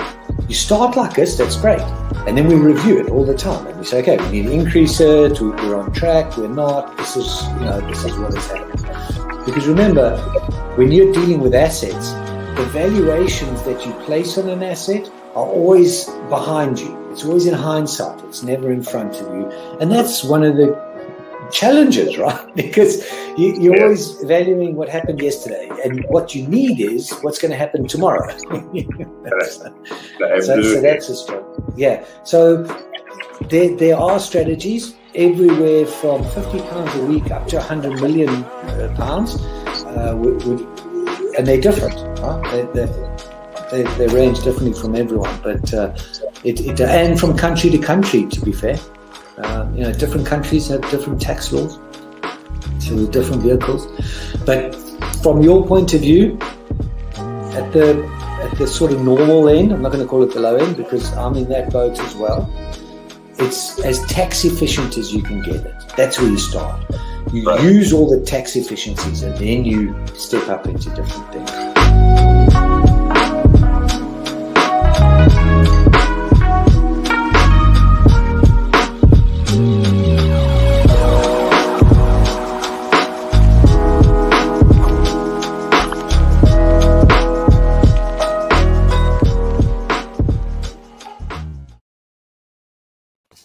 Welcome back to the Final Whistle, where we discuss all things football here on Relaks Radio. Make sure you tune into the Buzz Monday to Friday from 12 until 3. And make sure you also tune in on Thursdays from 12 until 1, where Tim hosts the Buzz with Chris Slater-Jones, where they talk all things finance, all things debt management, all things mortgage, anything to do with money. That's the place to be. So just before the break, we were talking about world-class football. If you've got any opinions you want to throw at us regarding that, you can get in contact with us by calling us on 07852 473 473, or you can drop a comment if you're watching on either Facebook, Twitter, Twitch, or Instagram, and we can discuss any talking points. We're the last half an hour of the show, so let's not waste any more time. Let's crack on. World-class players. Let's go. World-class players, yes. Speaking let's just obviously, where we're talking about the Euros, let's just look at the depth of world-class players that we have in this tournament. I'm going to throw an interesting name out there for you. Mason Mount for England, world-class player, world-class. But of course, Marat, unless they're not in his top 5, they're not world-class. Nah, for me, Mason Mount is in my top 5 for sure. But I feel like we actually agree on something. I feel like with Mason Mount, he's still got what to prove. Don't get me wrong, I think he's an absolutely fantastic football player. He was one of the main reasons why Chelsea did so well in the Champions League. And obviously, he won the Champions League as well. So like I said from before, touching on with Van Dijk, you don't just win the Champions League when you're an average player. For me, Mason Mount was one of the main reasons why Chelsea did so well, and he's got a fantastic future ahead of him. And I'd say, at the moment, for me, he is world class. I'd agree with that one. Another world class player that's in this tournament, and I think a lot of people are writing him off because of his age. He's 36. He plays for Italy. Giorgio Chiellini. He is okay. Despite age, because age does definitely hold a bit of a factor, but despite age, I feel that Giorgio Chiellini, I feel he is world class for one reason and one reason only. He is not that fast, but he is defensively intelligent. 100. I mean, at 36, you don't expect him to be a spring chicken, do you? Like, of course. The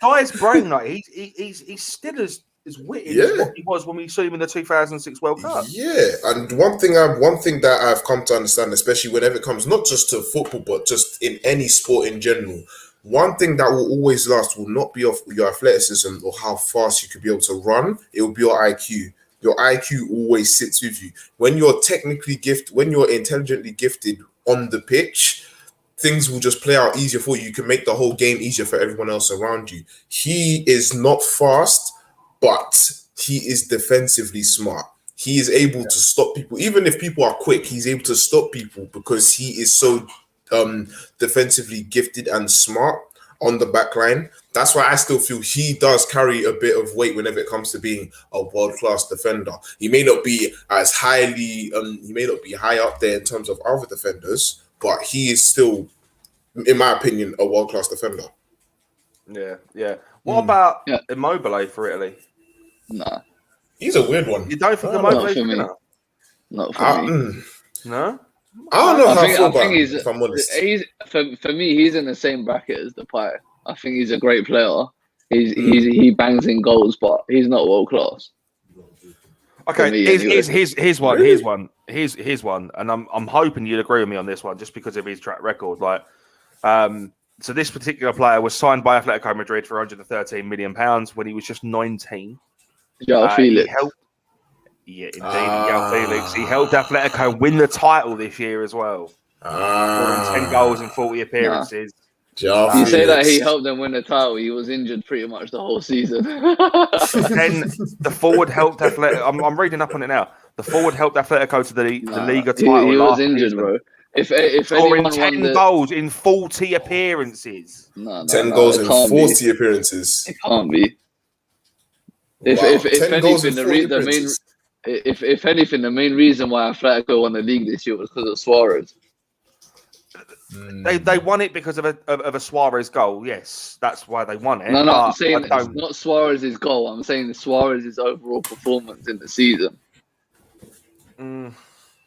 Look, squad, yeah. What about Antoine Griezmann though? He's not really been spoken about at all. You see the problem with Antoine Griezmann, yeah?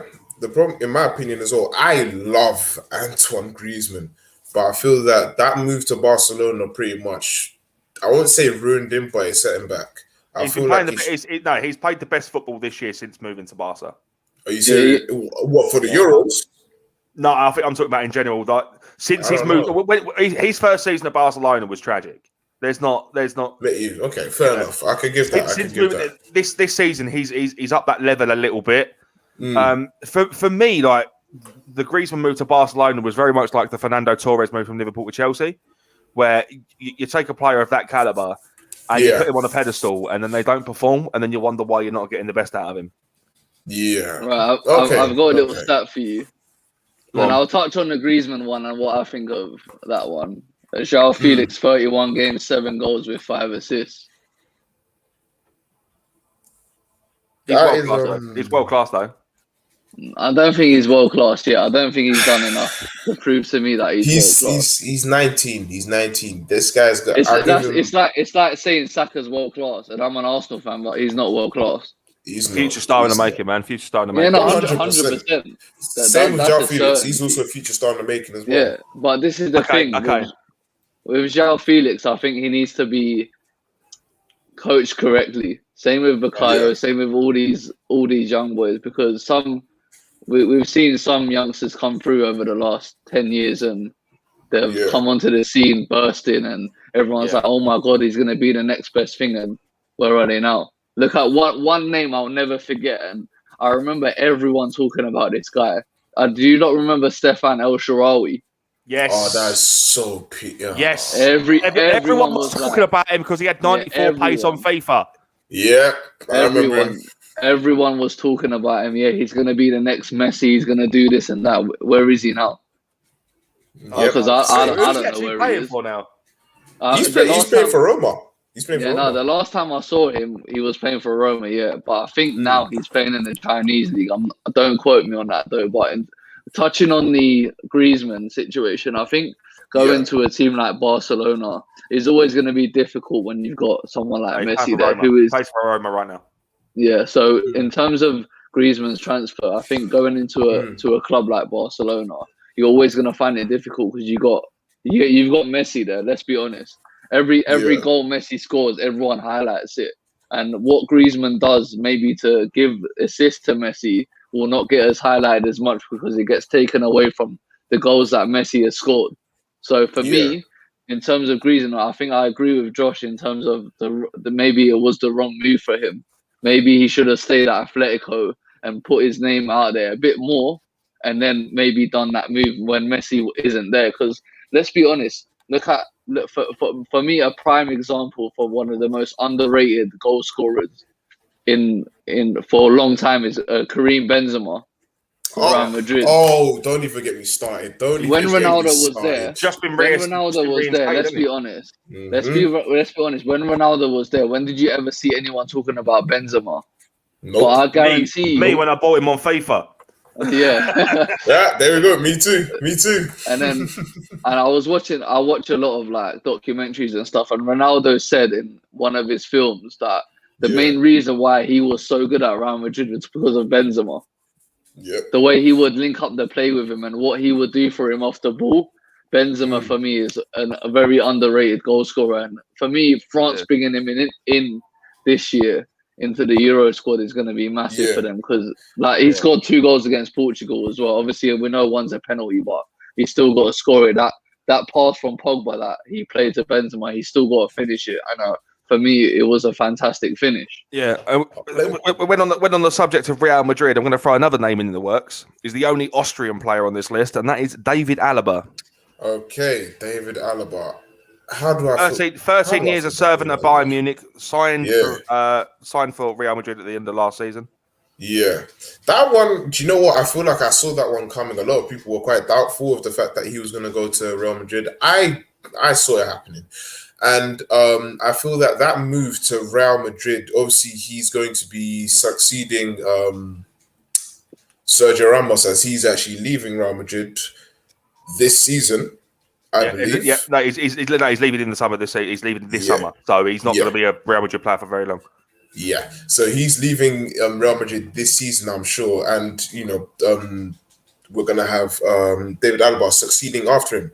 David Alaba, to me, the way I see this player is this is somebody that has gone straight from playing left back majority of his career to centre back, and he's now held up that position very well for the past couple seasons. He hasn't really been shaky. He looks comfortable back there. He's also gotten a lot bigger, so he's able to hold up even more. There's not like underestimate him. Like he's not only a defender. He can play that. He can play that central midfield role, and he can also play that wing role as well. Yeah. I completely agree. I feel like he. Central midfield, central defensive. I feel like he could be able to hold up in the middle as well because he can pass too. He's almost like an all-rounder. Like he's a very sneaky all-rounder that not a lot of people pay attention to. Yeah. So I think I agree with you guys. You said what with David Alaba? Yeah, no, I agree. I completely agree with you guys, especially with you, Josh, because he can play anywhere. Like genuinely, I'm not joking. He can play anywhere you want on that pitch, and to have that as an asset in your squad is unbelievable. And for me, Real Madrid bringing him in the replacement of Ramos. Obviously, Ramos is a massive blow for Real Madrid. We know that because he's been there for so long. Like he's the leader of all leaders. Like he loves the club, but sometimes some good things come to an end, and to replace him with someone like David Alaba of that caliber and of that experience, I think it's going to only going to benefit Varane and all the Real Madrid centre back. So I think it's a good signing, but in terms of world class, probably not for me. You don't think he's world class? No. I think feel like better out there. Yeah, I feel like I look at David Alaba. I wouldn't place him world class in my opinion personally, but I feel like he's very, very close. That's what I would say. He's definitely very, up there. close. He's definitely up there in my opinion. For sure. Because if you look at everything that he's managed to achieve just with Bayern alone, his development with Bayern alone, like he has come up a lot over the years, Not to mention the fact that he's also his international appearances as well. He's done pretty decent for Austria, a team that doesn't really have a lot of players, like just to name a few, maybe Arnautovic and Sabitzer, who's actually only recent. He's only recently come into the squad. That's what I think anyway. I might be wrong, but with Alaba, he's managed to achieve so much with Bayern. He's managed to move he's done so much in terms of just being defensively. He's done so much on the attacking end as well, being able to push the ball forward. He's shown signs of being able to lead. Like, look at him. He went from left back to centre back, and he's literally just been training Alphonso Davies. Like, that's his young protege. Like, he's made him into what he used to be, Yeah, 100%. Right, we're going to take a short break, and then when we come back for the last 15 minutes of the show, or the last segment of the show, we'll talk about more world class, and we will talk about our predictions for the rest of the tournament. So you're listening to The Final Whistle here on Relaks Radio with me, Josh. I'm joined by Kingsley and Murat. We will see you after this short break. Good afternoon. One of the easiest ways to increase your net worth is to ensure that you have higher cash flows. And one of the easiest ways to do that is to not buy things on hire purchase, not buy things over months and months because you can't afford them now, but you want it. It's kind of that delayed gratification. Rather than buy that couch, that car, that stereo, that computer, whatever item, and pay it off over 12, 24, 36 months at an interest rate, rather invest that money, make do with what you've got, and then after 12, 24, 36 months, take the money that you've now invested and buy that good. An asset could be anything that appreciates or reduces a tax bill. So it could still be a liability, but it reduces their tax bill. And I'm not going to go into the technicalities because that's out of our remit here. However, for our use or our purpose, what we are talking for the listeners here is I would put this definition of an asset forward. An asset is anything that increases your income. Anything. Now, there's a lot of conversation around who pays more taxes, if it is the rich or if it is the poor, right? When you are basically going out and during a day, you go to a restaurant, you have to pay taxes there. If you buy a car, you have to pay taxes there. So why is it even a conversation that, the rich pay less taxes or the poor pay more taxes? Why is it a conversation like that? Because it's true that the rich generally pay less tax. A rich person walks into a Tesco's or a Sainsbury's, they're not going to get a different bill than another person, right? They're still going to pay the same VAT on those goods. They're still going to pay the same thing. So that's all the same. However, the differences come in if you can pay yourself from your own company, you can structure it in a way that you pay less income tax through paying a bit of salary, paying dividends and so forth, and then also deferring income. Also, your pension payments or contributions can be different. So that increases your tax sort of gap, if that, if you want to use it that way. Where a PAYE person just gets paid salary and bonus. And now those are the most highly taxed sources of income in the UK, definitely, in the UK.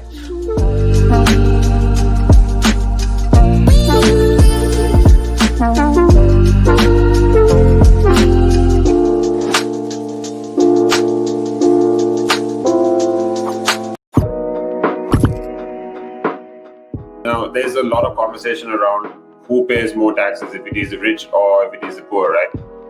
When you are basically going out and during a day, you go to a restaurant, you have to pay taxes there. If you buy a car, you have to pay taxes there. So why is it even a conversation that, the rich pay less taxes or the poor pay more taxes? Why is it a conversation like that? Because it's true that the rich generally pay less tax. A rich person walks into a Tesco's or a Sainsbury's, they're not going to get a different bill than another person, right? They're still going to pay the same VAT on those goods. They're still going to pay the same thing. So that's all the same. However, the differences come in if you can pay yourself from your own company, you can structure it in a way that you pay less income tax through paying a bit of salary, paying dividends and so forth, and then also deferring income. Also, your pension payments or contributions can be different. Climb Mount Everest. That is one of that's in my bucket list. You're laughing, but that is the facts right there. I'd love to do that. That is something I'm looking forward to do, hopefully. Climb Everest. Mount Everest. I mean, okay, not the very tip of Mount Everest, maybe the base camp at least. You're talking about mental health. If you went out and got some exercise in the fresh air, that will improve your mental health. It will make you feel better. That's true. That is true. I wholeheartedly agree. But then for some people, it's how do you find the motivation? especially when it comes to riding a bicycle, to do it again and again and again and again. It's a cycle that you have to be used to. How do you do it? What makes you wake up in the morning and decide, hey, I'm going to pick my bike up today. I'm going to cycle. What makes you want to do that? What makes me want to do that? Yeah. What do you like? What could you give listeners, like people listening in right now? What kind of tip could you give them? Well, the first tip I would give them, if you haven't tried it before, try it. It can open up new horizons. It'll make you fitter. It will definitely make you fitter. Cycling is one of the best forms of aerobic exercise you can do. It sounds like, I mean, if you think about it, yeah, it sounds like great fun. Because what essentially you're trying to say is also at the same time, when you, if you look at it from this perspective, with regards to mental health, especially when you look at it with mental health, this is another way to fight it. I feel like you go outside, you meet more people, you interact with, socially, you'll interact with more people, and you're keeping fit, you're making connections, you're breathing in the good and exhaling the bad. I feel like that's a great thing right there. Absolutely. Yeah, you got a better way with words than I have, I'll tell you. But you're quite right. What you say there. You're quite right. I mean, I've been doing this for quite some time. I mean, hey, you'll get the hang of it. I've been doing it for about 10 minutes now, so yeah. That I can never really understand people staying in one room the whole day when you can have the world to see. I am a traveler. I travel. I love traveling. Traveling is just one of the things I do.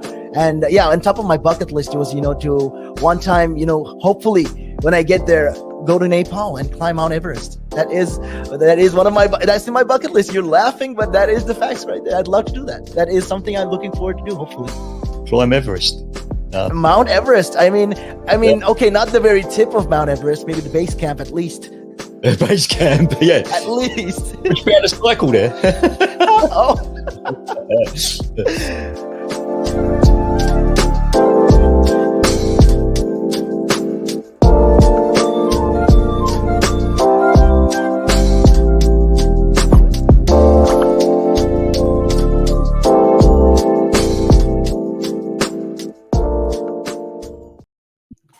Welcome back to the final whistle. This is the final segment of the show where we discuss all things football. I'm joined by Kings and Murat here on Relaks Radio. So just before the break, we were talking about the pool of world-class players or exceptional players, as Murat would put it, because they're not world-class unless they're in his top three. If you've got any opinions, make sure you get in touch with us in the studio. You can do so by calling us on 07852 473 473. Or if you're watching on Facebook, Twitter, Instagram, or Twitch, you can leave a comment and we can pull your comments up and talk about them as of when. So going back to the world-class players that we have, I'm going to throw another name in there, and Joshua Kimmich for Germany. Joshua Kimmich. Yeah, world class. 1,000%. 1,000% for me.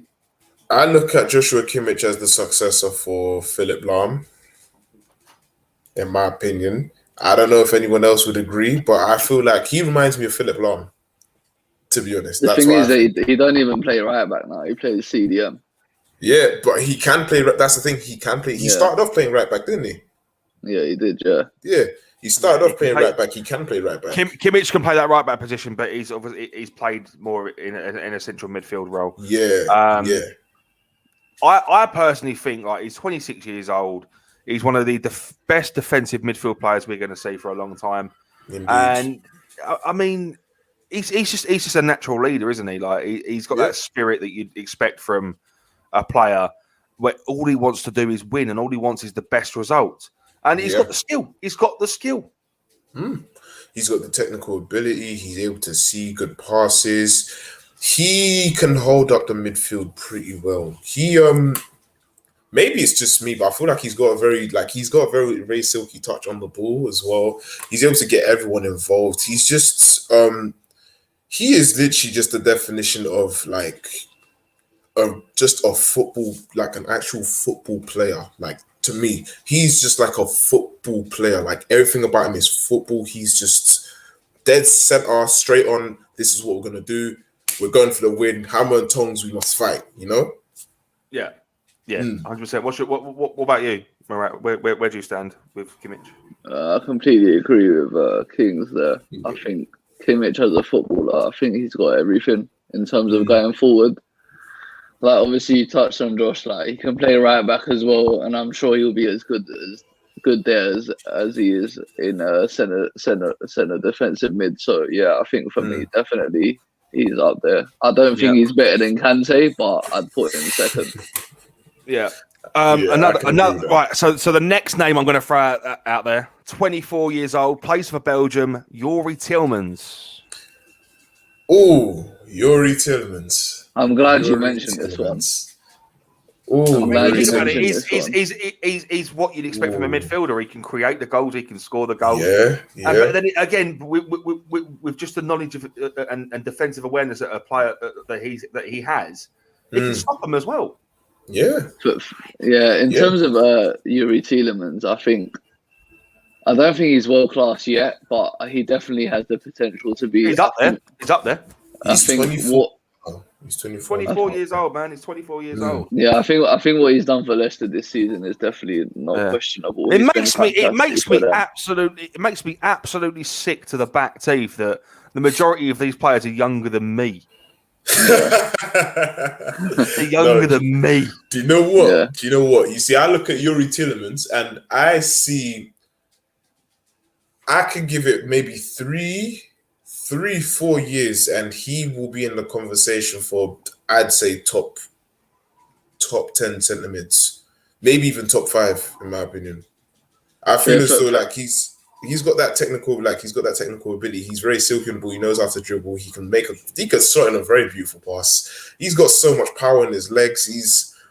He's just an all-round. He's just that all-rounded centre mid that you just want on your pitch, you know, like because he's just able to link up a nice play. That's what I think to me anyway. Yeah. Yuri Tielemans is a good one for me because I play a game called Football Manager and Yuri Tielemans doesn't play Football Manager, bro. Yeah. I took Spurs to the Champions League final twice and won both times. That's the only time that you ever see championships for Spurs, huh?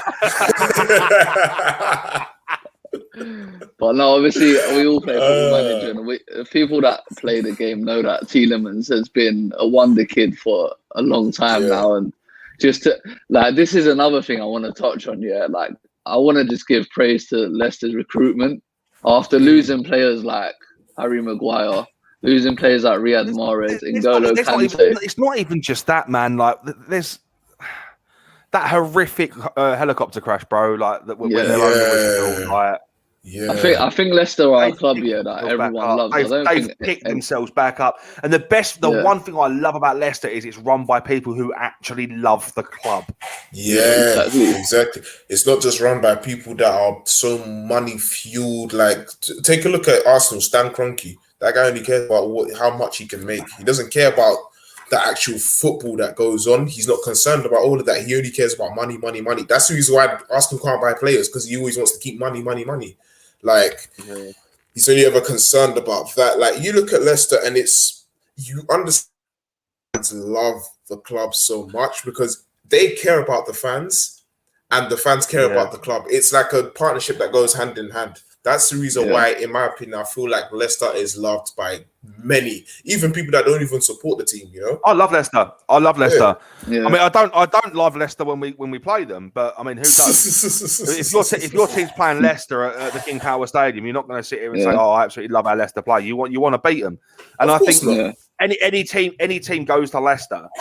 Go to the King Power Stadium and they instantly think this is going to be a tough game for us. We need to win this, and they're going to play up. But again, when we're touching on like the owners that actually love the club, like when Leicester won the FA Cup, like how many other owners do you know that would join in the celebrations with the players? And actually, you could see the emotion in his eyes, man. Like, like I don't think I know any, none. They love that club. Like that's their baby, man. Like they birthed it from the ground up. Literally, they birthed it from the ground up. Exactly. Well, I say birthed. They wouldn't say birthed it from the ground up, but they've rebuilt it in such a momentous way. Like, what was it? They won the Championship and the Premier League within 3 seasons. Yeah. And then they managed to even get managed to play Champions League football. What season was that? Was that 2017, 2016? No, 2016 they won the title, so it was in the 2017-2018 season. Touching back on Tielemans as well. Like I said, I got to give fantastic praise to Leicester recruitment, because without them, I think, and obviously the import of Brendan Rodgers as well, the signings that they've made to replace the players that they've lost. Do you know unbelievable. What? If Spurs threw money at Brendan Rodgers, I'd love to see him at Spurs. I'd love to see him at Spurs. No, I don't necessarily think it's... Obviously, Brendan Rodgers has a part in transfers, but I think it's more of the recruitment side and who they're sort of looking at. For me, from what I understand of that sort of stuff, is they mostly recommend players to the manager and be like, look, we've been looking at him for a while, etc. And if obviously the manager's liking it, but then again, it could be the other way around. So I think in terms of that sort of process, I think it's both way around. But for me, another reason why Tielemans has been the player that he's become this season is he's got a absolute rock next to him, and I think Ndidi is very underrated in that team. I think Ndidi sitting in front of that defense allows Tielemans to do what he does best, which is obviously get the ball. He's like a deep line playmaker. He gets the ball and he distributes left or right or up front to Vardy. And we've seen him do it all season. But for me as well, what is more important as well is the role that Ndidi plays for Tielemans to do what he has to do or do what he does. Because Ndidi has as an important role to play in that midfield as Tielemans does, and I think they both play off each other so well, and they both suit each other fantastically. Yeah, and fair play to them, they've had a fantastic season. Yeah, I'm going to name a couple of more players before we go to predictions for the Euros. The next name I'm going to throw out there, and this is going to be a game of fact or cap. Eden Hazard, world class or not? He was. I agree. I don't think he's up there anymore. He was. For me, you know what it is for me, yeah. Go on, bro. I'll let you go. Cool.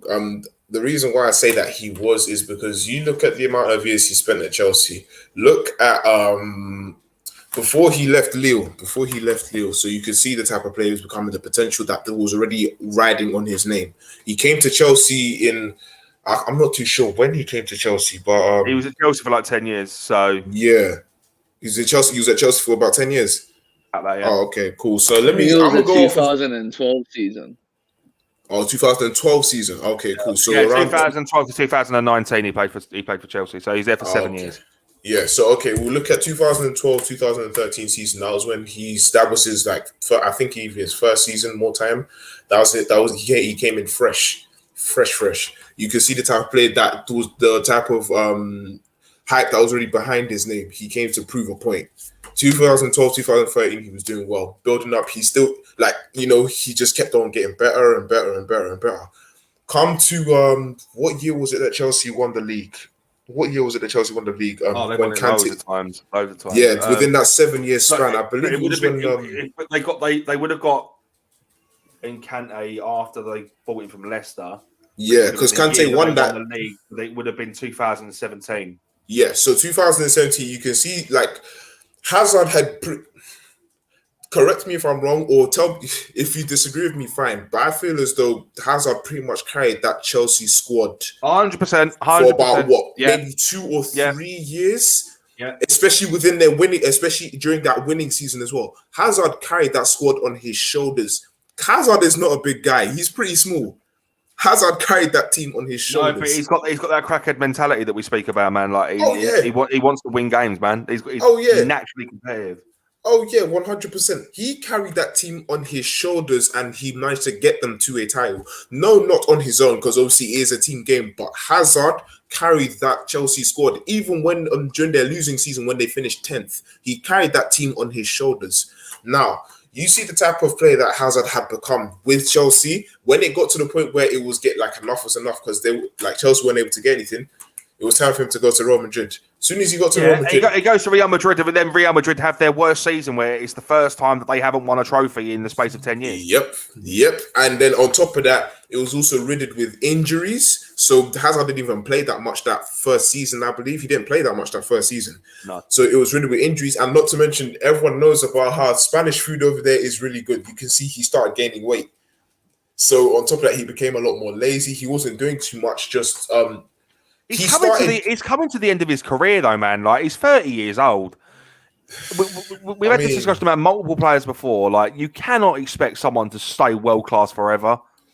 You can't. But could you at least expect someone to be able to maintain something close to? Because the way Hazard dropped off was it was kind of tragic. I'm not gonna lie. Yeah, but when you incorporate things such as injuries and falling out of favour and just the generic team mentality, like. Yeah, that mentality that they were just bringing players in for the sake of bringing players in, and then it was a case of, I mean, I personally don't feel that Zinedine Zidane was the right man for the job the second time round, and I think that ruined it. We all know that Zinedine Zidane's he's very short-tempered. We've experienced this from his playing days, and him as a manager, I just don't think under Zinedine Zidane he would have performed to the best of his abilities. What type of manager do you feel as though he would have performed a lot better under? I think if he's going to perform under any manager now, it'll be under Ancelotti. I think I'd like to see that. To be honest, I'll be honest. Murat, what do you think? I think Hazard is a tough one because injuries has sort of like made that move to Real Madrid bittersweet because he got his dream move. Let's be honest, when he left Chelsea. On his day, he was unplayable.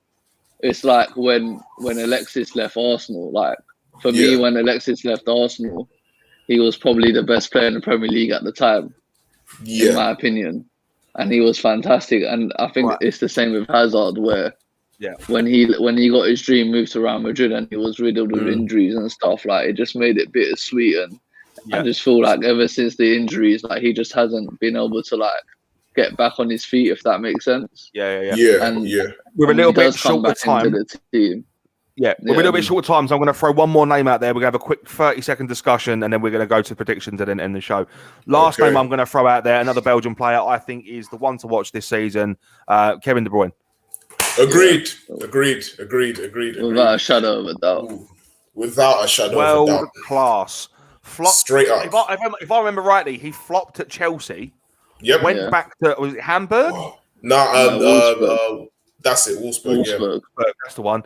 And then he's just slapped the league ever since. He's just slapped ever since.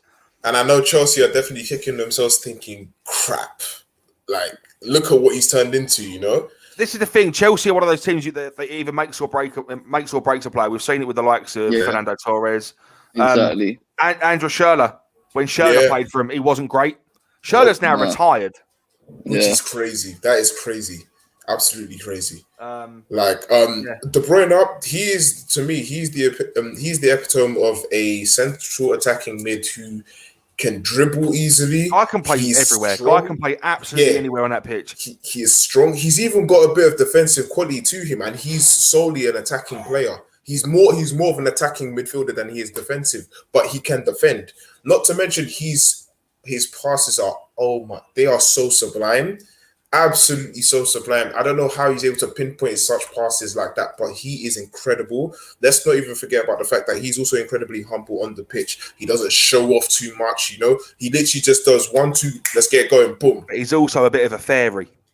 You think he's a bit of a fairy? Oh, mate, you tap his ankle, he's going down like a sack of spuds. But that's every player these days, though. Exactly. Everyone's falling over. Everyone's like that these days, to be fair. For me, without a shadow of a doubt, he's world class. He's one of the best players in the tournament. Right, so we're now quickly we're going to go on to just the predictions now. So obviously, I'm going to start with you, Murat. I'm going to see where your predictions are. I want to see where your head's at with who's going to win this tournament. Are we talking about who's going to win a tournament, or are we talking about the results of the game? Who's going to win? Who's going to win it? Like I said, for me, it's a tough one, man. Obviously, I want England to do well, but I'm going to have to say Portugal. I think the squad that Portugal have in this Euros is unbelievable. I think Renato Sanchez coming in to that game against France the other day just pretty much showed why maybe Bruno is better off playing in the 3 in midfield instead of having to play him as a centre attacking mid. Yeah. So I think the Portugal coach has learned a lot about that game, and I think going forward, I think Bruno will play centre mid, and I think he has to start Renato Sanchez from the same way that I think Southgate has to start Saka in the next game, because Saka's just that player. And I'm not saying it because I'm an Arsenal fan. I watched the kid like come up from the youth, and I know what sort of mentality he has, and he's a fantastic player, man. And I think England have an absolute star in their hands in a few years. And don't forget, you still have Phil Foden, Mason Mount, Declan Rice. There's so many names in the English squad that you can say that are going to be fantastic. So, I'm still going to go with Portugal. Okay, Portugal. Kings, what about you?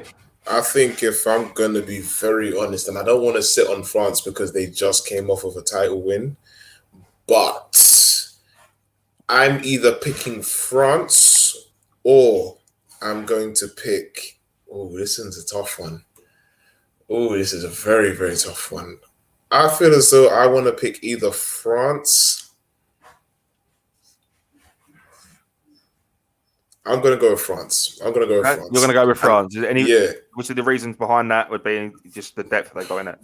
Yeah, they've got a lot of depth on their squad. They've got a lot of players that they can actually put on the pitch. Like, let's be honest, there's quite a few players that have been pretty unspeakable in the past few seasons of play. Like, for example, Thomas Lemar, who came off of a great season with Monaco back in 2017, only to go to Atletico Madrid and pretty much do absolutely nothing, like he pretty much didn't do anything. But look at a team like France. They've got depth, they've got players, they've got everyone, they've got a lot of people that can actually be able to push things forward. Pogba, who's able to play that attacking role in front of a Kante, who's able to cover that whole pitch as small as he is, And then obviously Karim Benzema. I don't want to go on too long because I know we're short on time, but I know Karim Benzema, people have not shown enough respect to him, because ever since Ronaldo left, this man has shown you what he is capable of. Like, ever since Ronaldo left, they told you, you will remember my name. You remember me. You thought you forgot about me, and he's just scored, gone and banged goals. One name you haven't mentioned there, mate. The one name you haven't mentioned there, Kylian Mbappe. I already mentioned Mbappe. Did you mention Mbappe? Yeah, I mentioned Mbappe. How can I forget Mbappe? There's no way I can forget Mbappe. So you're going France. You're going France. So for me, I'm sort of tied up between two. So obviously, I'm English, so I'm wholeheartedly going to back England 100%. Yeah, there's no doubt about it. But if for any reason England seem to fall off and we don't get through, I quite fancy the Dutch. I quite fancy the Netherlands. Yeah, you know what? I wanted to say the Netherlands. I wanted to say the Netherlands, but I wasn't too sure. I quite fancy Netherlands to do it. I mean, obviously us, obviously I want us to do it. We've got the depth. We've got the players that can play versatile roles. We have that depth there, and we've got some absolutely phenomenal players like Phil Foden. I think Raheem Sterling's going to be one to watch this tournament. Saka. If Harry Kane can find his form, Harry Kane is another one. Mason Mount. We've got the players there. Declan Rice is another one. Like, a lot of people are sleeping on Declan Rice, but I think Declan Rice is one of the best CDMs in the league. 100. Yeah, but then you've got to look at the likes of the Netherlands. You've got Memphis Depay, Kevin De Ligt, Dumfries. You've got Frankie De Jong. You've got Jorginho Wijnaldum. You've got all of these players. There's so many players there that I think that they just outscale the England squad. I feel as though even with and I feel as though you see when they got left out in the 2018 World Cup. How they got left out in the 2018. I feel as though they took that. I don't know if you've seen the memes, but with the Michael Jordan meme, what's it? And I took it personally.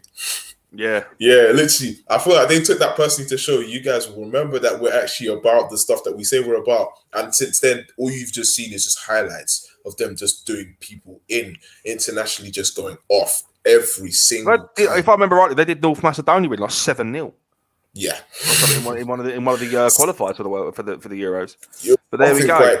Something quite crazy. Yeah. There we go. Right, so we've come to the end of the show. I want to thank every single person that's watched. Thank you for your interactions, and thank you to Kings, and thanks for joining me. We will be back next Saturday from 11 till 1 here on Relaks Radio with the final whistle, where we talk all things football. So next week's show is going to basically be about the Euros and just the results of the football from this week. Obviously, England have got Germany, Belgium have got Portugal. There's going to be some massive talking points next week, and so make sure you stick by us 11 till 1 here on Relaks Radio. I've been Josh. I've been joined by Kings and Murat. Thank you very much for watching, and we will see you next week. Have a good one, guys. See you later. Peace. See